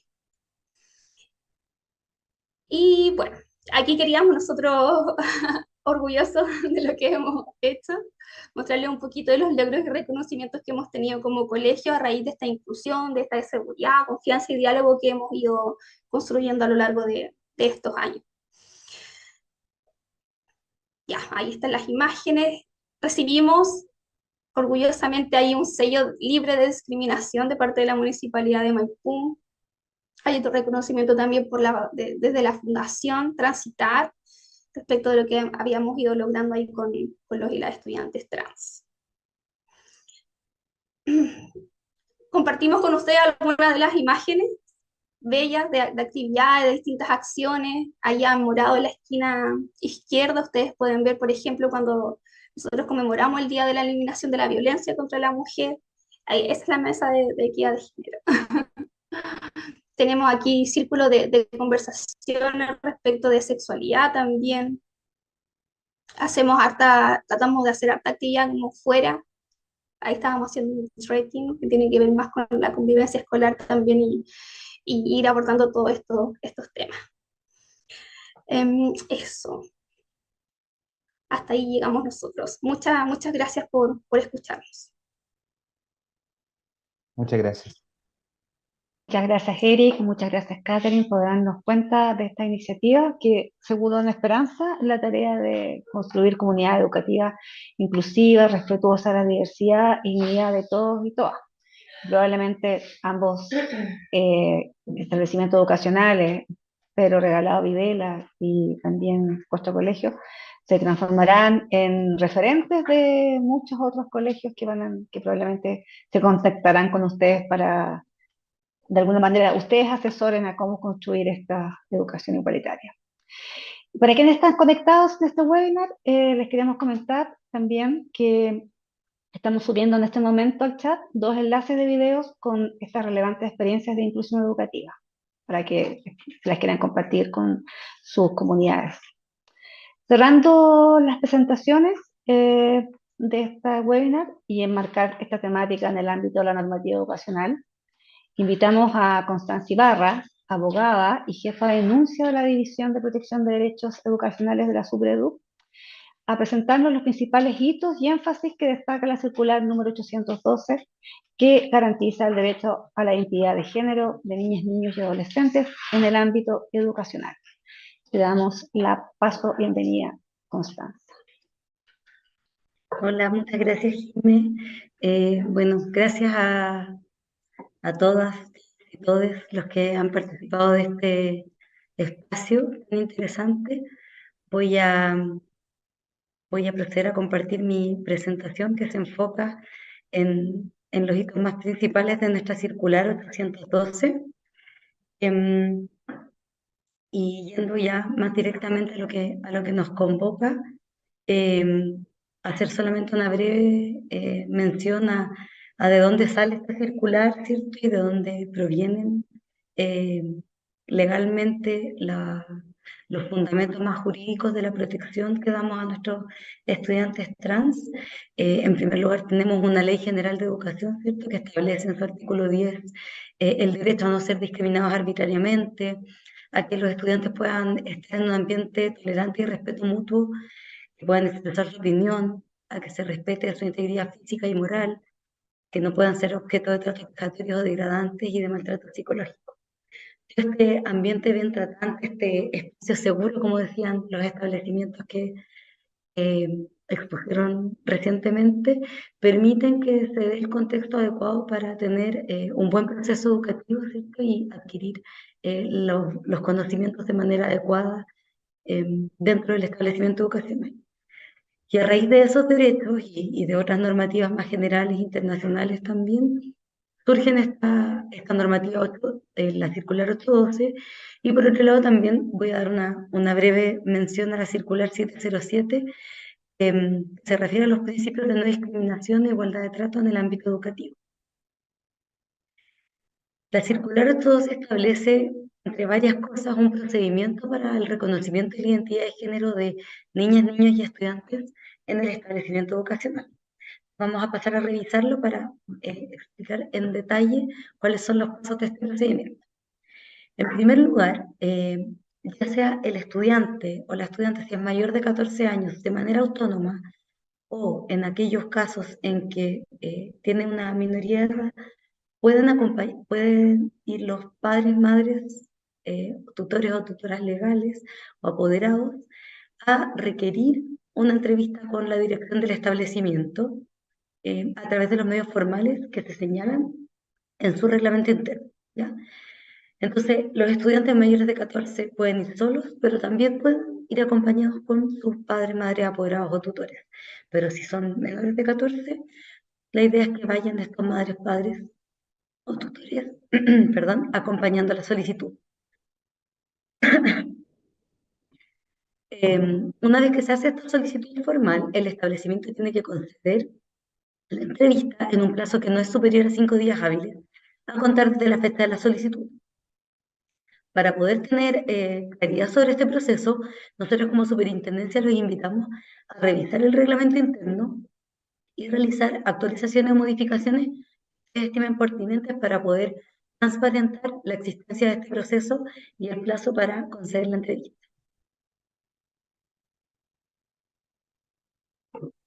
En un segundo momento o paso, en esta entrevista, en esta conversación, se tienen que acordar ciertas medidas básicas que van a adoptarse por parte de las instituciones educativas.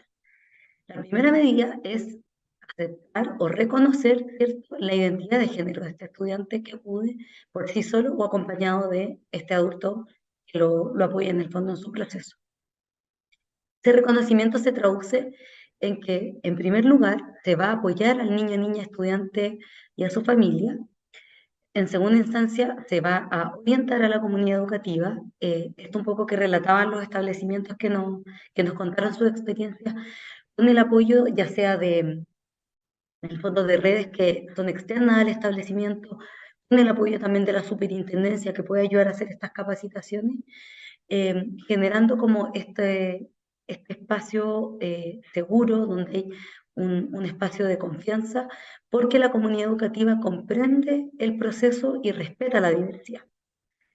La idea es que esa orientación se mantenga a lo largo del proceso. Entonces es importante esto de que una vez que se hace una capacitación y llega un docente nuevo o llegue un miembro de la comunidad educativa nuevo, tengamos estas personas que puedan hacer la bajada a una capacitación que se hizo en una época anterior.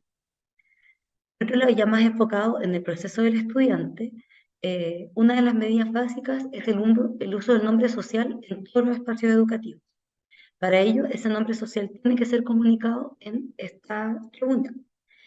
Y por otro lado, tenemos también el uso del nombre legal, que es aquel que se mantiene en la partida de nacimiento de una persona, mientras no se haga el cambio que permite la ley de identidad de género.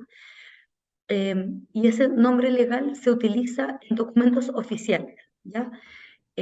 Pero se permite el uso del nombre social en documentos propios del establecimiento. En ese sentido, Por ejemplo, el libro de clases, que es un documento muy oficial y que sabemos que se utiliza y no debe tener enmiendas, la circular permite que se haga una enmienda en ese libro de clases estableciendo el nombre social a su lado. Al lado del nombre legal puede ir el nombre social. Y en todos los otros documentos que son más internos del colegio, ya sean las listas, en los informes de los estudiantes, en las comunicaciones a los apoderados, en los diplomas, en las pruebas, se puede utilizar el nombre social. Por lo tanto, la regla que manda es el nombre social, pero en algunos documentos oficiales tiene que seguir utilizando el nombre legal. Y más que nada, el que más toca hacer todos los establecimientos es el libro de clase. Los demás son estos certificados, ¿cierto? De nota, o certificados de licenciatura que ocurren en algunas instancias muy específicas de la trayectoria educativa. Por otro lado, también en esa reunión se tiene que acordar cómo se va a llevar a cabo la presentación personal que se adecua a la identidad de género que es reconocida ahora por el establecimiento. En ese sentido, tanto el uniforme escolar como los accesorios o el tipo, por ejemplo, de pelo que utiliza esta estudiante va a adecuarse a lo que ahora se reconoce por parte del establecimiento como su identidad de género. Y finalmente, pero no menos importante, se van a establecer cuáles van a ser las facilidades y a qué acuerdos vamos a llegar para el uso de baños y duchas, respetando el proceso de tránsito que está viviendo este estudiante. Respecto al uso de servicios higiénicos, tuvimos muchas preguntas cuando salió la primera circular. Y en ese sentido es importante aclarar que la circular no exige la instalación de baños mixtos. Esta es una medida que los colegios podrían tomar, pero la circular no la exige, porque lo que más nos interesa a nosotros, y se señala claramente en la circular, que se den las facilidades a los estudiantes trans para que utilicen los baños, las duchas, las camarines, de acuerdo a las necesidades propias del proceso que están viviendo, respetando su identidad de género. En ese sentido, es el estudiante quien va a dar la palabra clave, ¿cierto? La guía para que el colegio lo acompañe o la acompañe en este proceso y el uso de estos servicios higiénicos sea en un ambiente, en un espacio seguro, que puede ir cambiando durante el tiempo, ¿ya? Hemos tenido experiencias diversas. Hay estudiantes que inmediatamente utilizan el baño acorde a su identidad de género y otras que han declarado que quieren hacer un camino más lento utilizando algunos otros servicios higiénicos. Y en ese sentido la flexibilidad acá es la invitación que nosotros hacemos que tengan como regla. Por eso decimos que en conjunto con la familia se tienen que acordar estas adecuaciones razonables, procurando respetar el interés superior de la niña, niño o adolescente, su privacidad, su integridad física, psicológica y moral. Y en ese sentido damos algunos ejemplos diciendo que pueden considerar baños mixtos, baños inclusivos u otras alternativas que previamente se acuerden. Por ello, no necesariamente van a tener que invertirse recursos adicionales por parte de los establecimientos. Y como superintendencia no vamos a exigir esta inversión extra, conociendo también que tenemos muchos establecimientos que están actualmente presentando complejidades en sus temas de infraestructura. En ese sentido, la circular va a dejar en manos del establecimiento y la familia la búsqueda de la mejor opción para resguardar el derecho de niños, niñas y estudiantes trans en el uso de los servicios higiénicos. ¿Se van a adoptar? ¿Qué acuerdos se alcanzaron? ¿Qué plazos nos vamos a fijar como colegio y familia para implementar estos acuerdos? ¿Y en qué momento vamos a hacer seguimiento a estas medidas? Para que el acta sea bastante clara, se otorgó por parte del Ministerio de Educación en la orientación técnica número 3, que acompaña a las orientaciones sobre inclusión de diversidades sexogenéricas, una propuesta de esta acta, ¿ya? Así que pueden ingresar al link de las orientaciones de Mineduc y también en esta versión va con un hipervínculo a la propuesta. La idea es que esta acta se extienda en 3 ejemplares, cosa que quede una en poder del establecimiento, una en poder del estudiante y bueno, eventualmente una en el poder del adulto, tutor, apoderado que lo acompaña a esta reunión. Y esta acta tiene que ser firmada por las personas que acudan a esta reunión de manera de transparentar su acuerdo con las medidas adoptadas que fueron establecidas. Y algunas ideas relevantes respecto a estas medidas. Las medidas que nosotros fijamos como superintendencia en esta circular son las mínimas, pero el establecimiento cuenta con libertad para adoptar todas las medidas que estimen necesarias para la inclusión adecuada de sus estudiantes trans. Es importante que las medidas no se tomen unilateralmente por el establecimiento, sino que siempre hay un consentimiento previo del estudiante y de su padre, madre o apoderado en caso que lo acompañen. Acá cobra mucha relevancia el principio de autonomía progresiva y el derecho que tienen los estudiantes a ser oídos en las medidas que les interesan. Las medidas podemos revisarlas todas las veces que sea necesario porque puede ser que el panorama cambie. Vamos a tener un estudiante durante toda su trayectoria educativa, por lo tanto, para asegurar una correcta ejecución de las medidas que se adecúen a las necesidades del proceso y que haya voluntariedad del estudiante y del establecimiento, podemos volver a conversar. Por eso es importante fijarnos plazos de seguimiento y acordar que vamos a poder reconversar esto que acordamos. Cada caso es un caso en sí mismo, por lo tanto, las medidas tienen que tomarse considerando la complejidad y las especificaciones de cada uno de los estudiantes y la realidad en la que nos encontramos, geográfica, los recursos con los que contamos, la experiencia que tenemos respecto a estos antecedentes. En algunos establecimientos puede ser que sea el primer estudiante, otros establecimientos tienen mucha más experiencia, por lo tanto cada caso va a ser un caso en particular que vamos a tener que atenderlo con medidas particulares. Y ante eventuales problemas o dificultades en llegar a estos acuerdos sobre las medidas de apoyo, los establecimientos tienen la obligación de contar con medios de resolución colaborativa de los conflictos, pero además la superintendencia cuenta con un servicio de mediación que puede prestar el apoyo para llegar a estos acuerdos de una manera consensuada. Lo dejamos a absoluta disposición de ustedes para poder utilizarlo. Y ahí, llegando ya muy al final de la presentación, me gustaría contarles qué acciones se presentan en la circular 707 para poder implementar como comunidad educativa para proteger y cuidar el bienestar de estudiantes LGTBIQA+. Y acá esta circular establece varios ejemplos de medidas mínimas para resguardar el principio de no discriminación e igualdad en el trato en el ámbito educativo. Y aquí voy a nombrar algunas. El diálogo, ¿cierto? El diálogo permanente, como señalaba el Liceo Pedro Regalado Videla Órdenes, esto de sentarse a conversar con los estudiantes pertenecientes a esta comunidad o que se identifican también con otros grupos que son susceptibles de ser discriminados, en conjunto con las familias y también lo que dice relación con las capacidades a toda la comunidad educativa con los principios de inclusión, igualdad de trato y no discriminación. Qué importante y qué diferencia se hace cuando me reúno con los padres, madres y apoderados para darles a conocer la importancia que tiene este proceso, no solo para este grupo, sino para otros grupos que sabemos que también están en una posición más vulnerable y que pueden ser sujetos de vulneraciones de derechos. Por otro lado, disponer de estos mecanismos de admisión que sean objetivos y transparentes. Qué bonito es cuando a una familia le decimos, sí, no hay ningún problema para matricularte. Si tienen problemas o dudas con los procesos de admisión, pregúntenle a la superintendencia, nosotros les vamos a entregar más certeza sobre esos casos. También asegurar procedimientos disciplinarios que no se funden en motivos de discriminación, ni medidas disciplinarias fundadas en causales que esconden una discriminación. Por otro lado, respetar y promover el respeto de la orientación sexual y la identidad y expresión de género del estudiantado. Esta es una medida que sin duda garantiza la igualdad de trato en el ámbito educativo.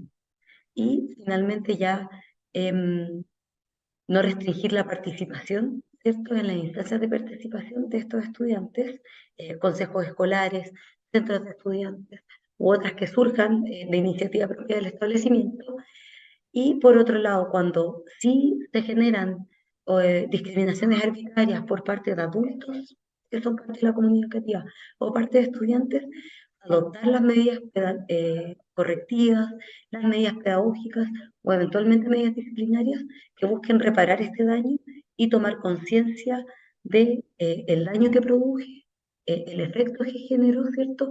Y cómo yo puedo modificar esa conducta en el futuro para no volver a reiterarla.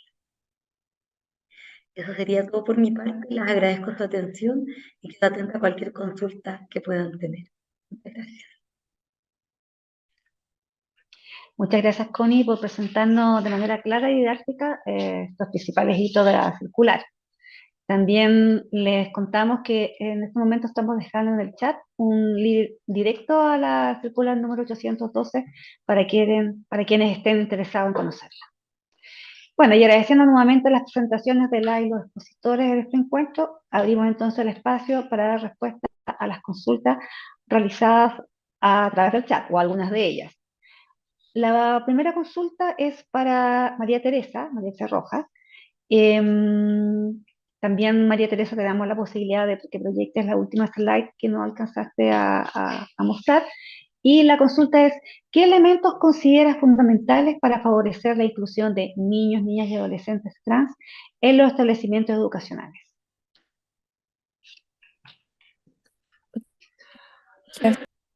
Gracias por las otras presentaciones, muy interesante la experiencia de las escuelas además.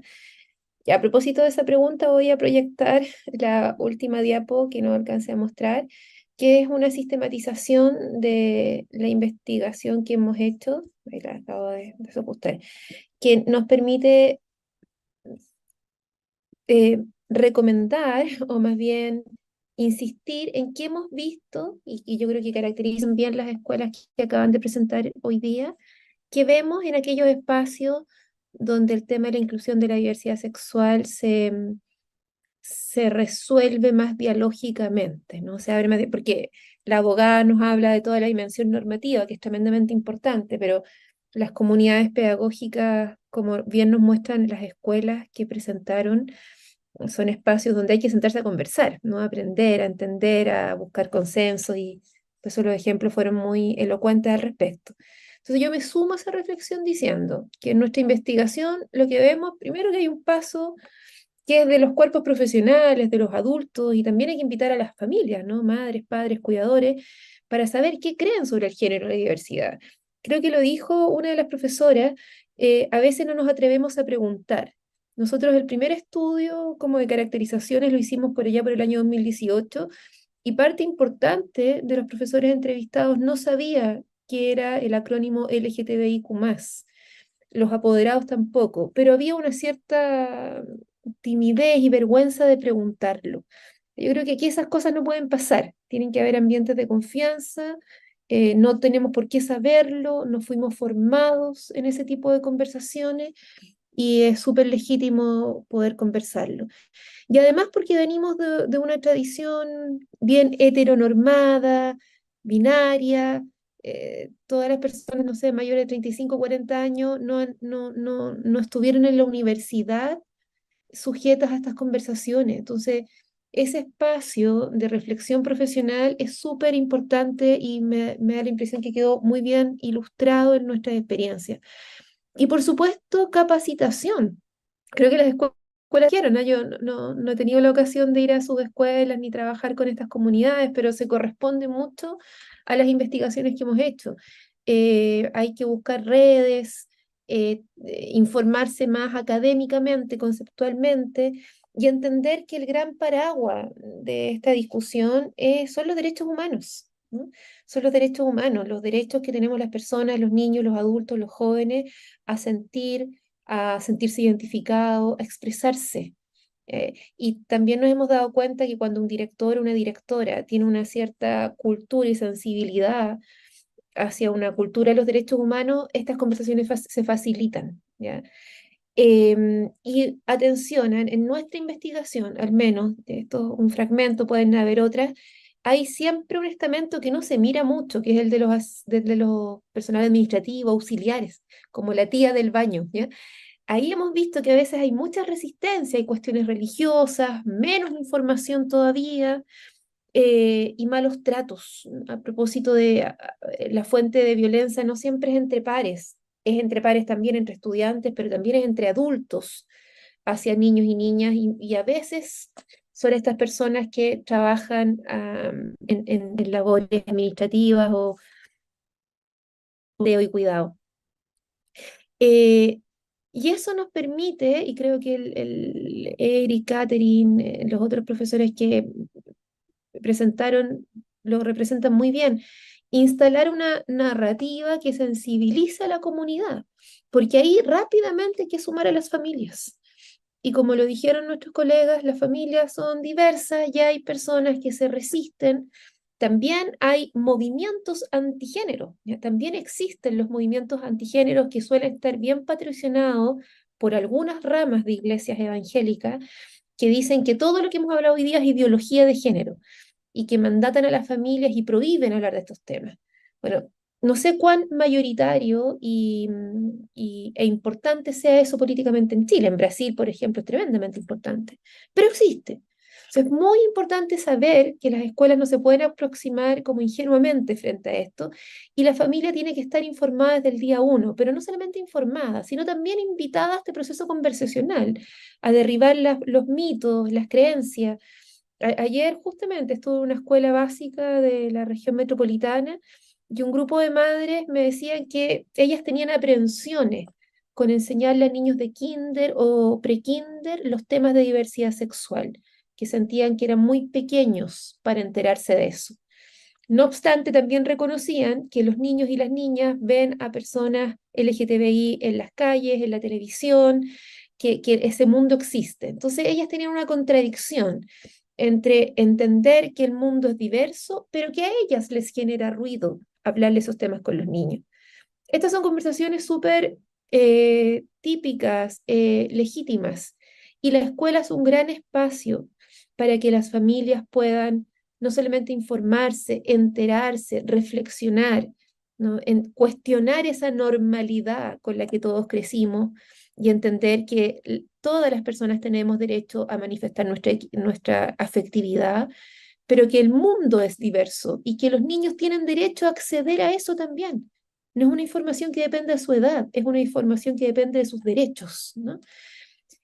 Luego, y creo que también lo hemos dicho, cómo incorporar estos temas en el currículum. Lo que también es muy consistente en la investigación internacional es que hasta que la profesora de matemática, de ciencia, de educación física, que suelen tener mucha resistencia al respecto, no muestra, ¿verdad?, que la diversidad existe en sus ramos, que hay ejemplos en la naturaleza, en la ciencia, en la historia, ¿verdad? Que hay una historia de los derechos de las personas LGTBI también que mostrar. Por ejemplo, en Escocia es obligatoria, hay una unidad obligatoria que hace obligatorio que todos los niños aprendan sobre historia del movimiento LGTBI en el mundo. Esa penetración curricular también es tremendamente importante, porque de lo contrario quedan siempre como temas asociados al taller, a la feria, al encuentro extraprogramático, pero no forma parte de un lenguaje permanente, ¿no? Y como bien dijo la abogada, hay que actualizar los reglamentos.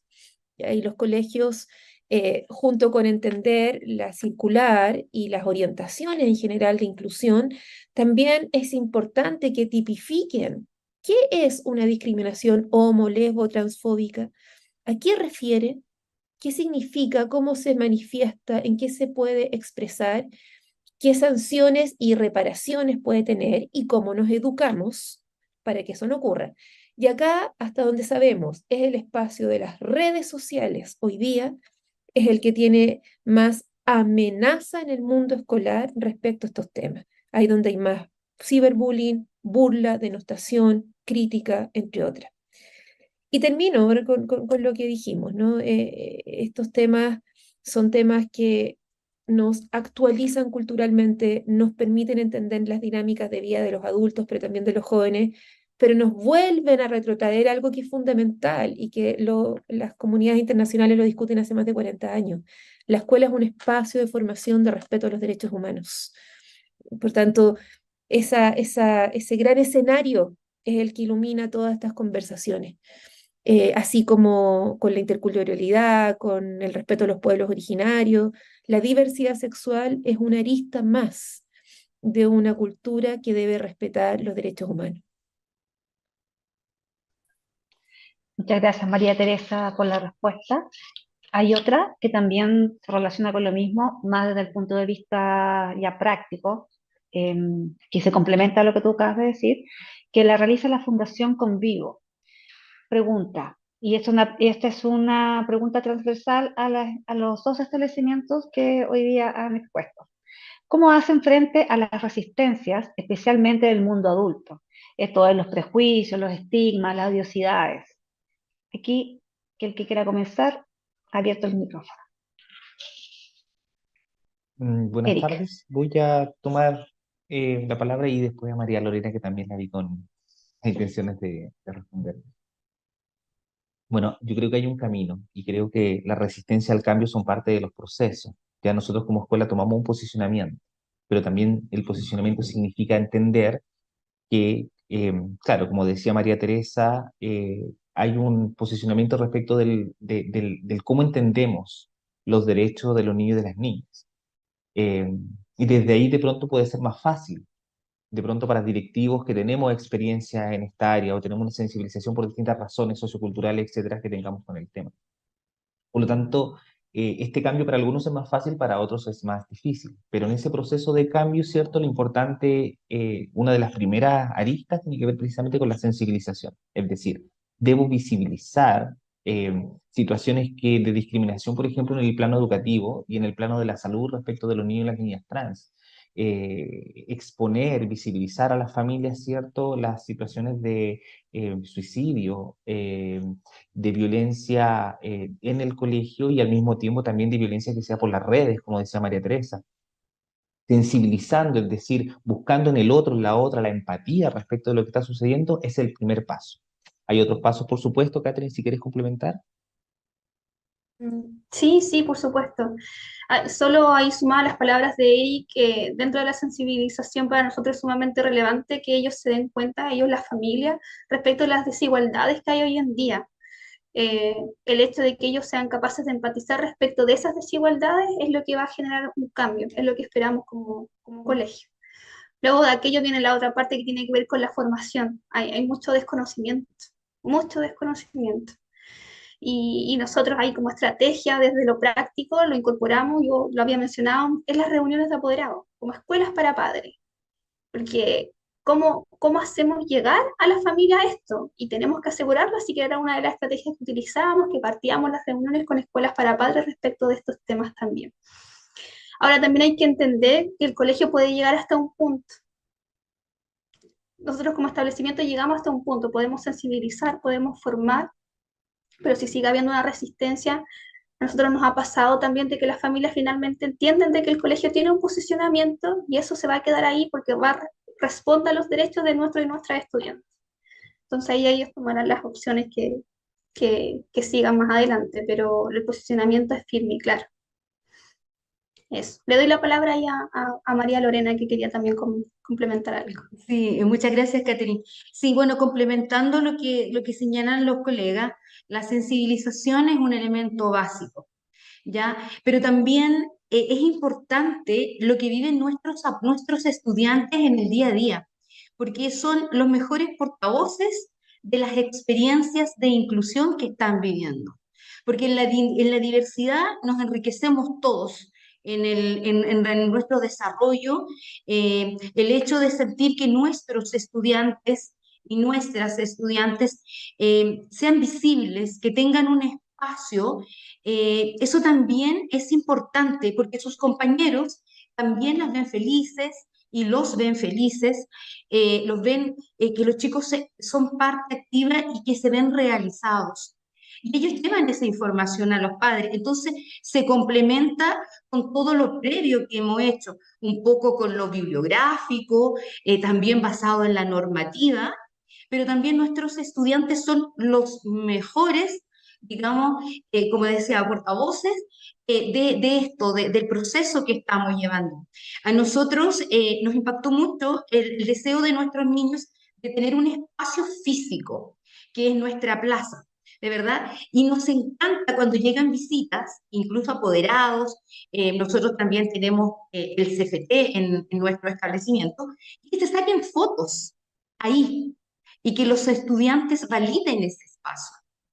Entonces, así, con instancias primero de sensibilización, también de formación, que haya un espacio de profesionales que le puedan responder a un apoderado frente a una duda y que no sea, porque muchas veces por miedo, como decía María Olga, no son capaces en una reunión de padre apoderado de hacer preguntas. Pero sí, si tú tienes profesionales en el establecimiento educacional que estén preparados para responder a sus inquietudes o también para derivar a organizaciones, a organismos de gobierno o no gubernamentales que nos apoyan. Incluso nosotros trabajamos con un apoyo que ha sido un respaldo nuestro en este proceso con un activista.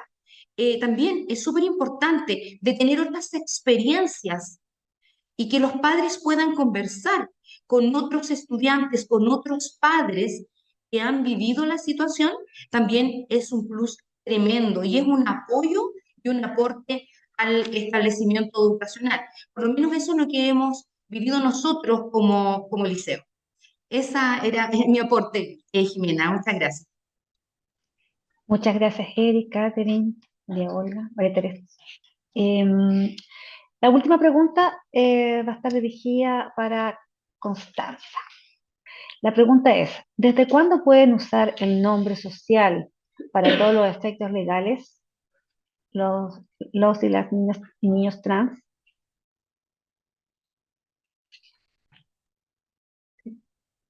Bueno, el uso del nombre social tiene como un reconocimiento como a nivel de circular a partir desde que se pide la entrevista, ¿cierto? Y como que se solicita formalmente el reconocimiento de identidad de género y se pacta con el establecimiento el uso de ese nombre social.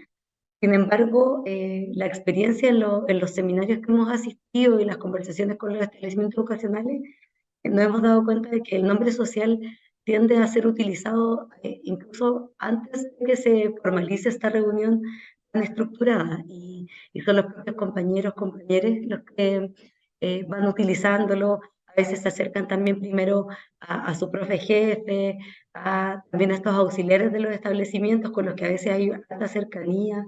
Entonces, como que el nombre de hecho está acá en este contenido mínimo, pero tiene como esa dualidad de que empieza a ser utilizado mucho antes. De hecho, el reconocimiento nos hemos ido dando cuenta de que va siendo cada vez un proceso como más fluido y que no no es tan formal como nosotros lo tenemos la circular.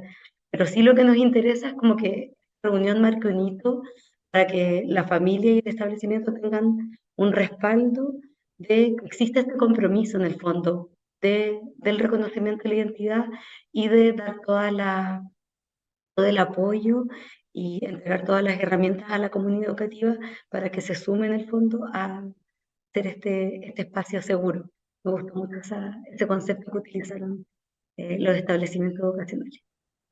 Connie, Eso. hacen referencia al nombre que debiese figurar en el diploma de cuarto medio. Lo que pasa es que una vez que se realiza el procedimiento de reconocimiento, en los diplomas que son internos del establecimiento se puede utilizar. Sin embargo, en la licenciatura, es decir, el certificado que te entregan cuando tú egresas, por ejemplo, de octavo o de cuarto medio, ese es un documento formal.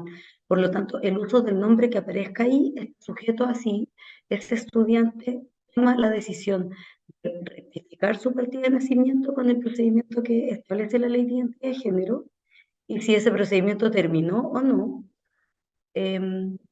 o si no lo ha realizado. Hay personas que deciden hacerlo mucho más adelante, es un procedimiento que en algunos casos puede demorar un poco más, entonces ese nombre va a estar sujeto a si tú hiciste o no hiciste esa rectificación en la partida de nacimiento.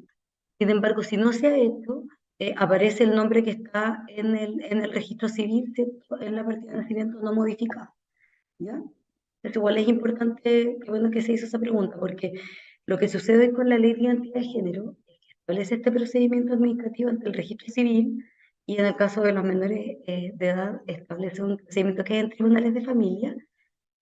Lo que hace el registro civil es finalmente cuando esto se resuelve y se toma la decisión de modificar la partida de nacimiento, modificando el sexo registral, también el nombre, ya el nombre legal, le informa a ciertas instituciones, por ejemplo, al Ministerio de Educación le envía una copia que el Ministerio tiene en su sistema el SIGE, en el nombre de los estudiantes, para que proceda a la modificación, pero ahí las mismas personas que requieren este cambio son quienes tienen que informar que se oficia el establecimiento, o ellos mismos también llevar esta resolución judicial o llevar el acto administrativo que emite el servicio de registro civil para decirle al establecimiento que a partir de ahora tu nombre social ha pasado a ser tu nombre legal y es el que va a tener que ser utilizado en todos los documentos.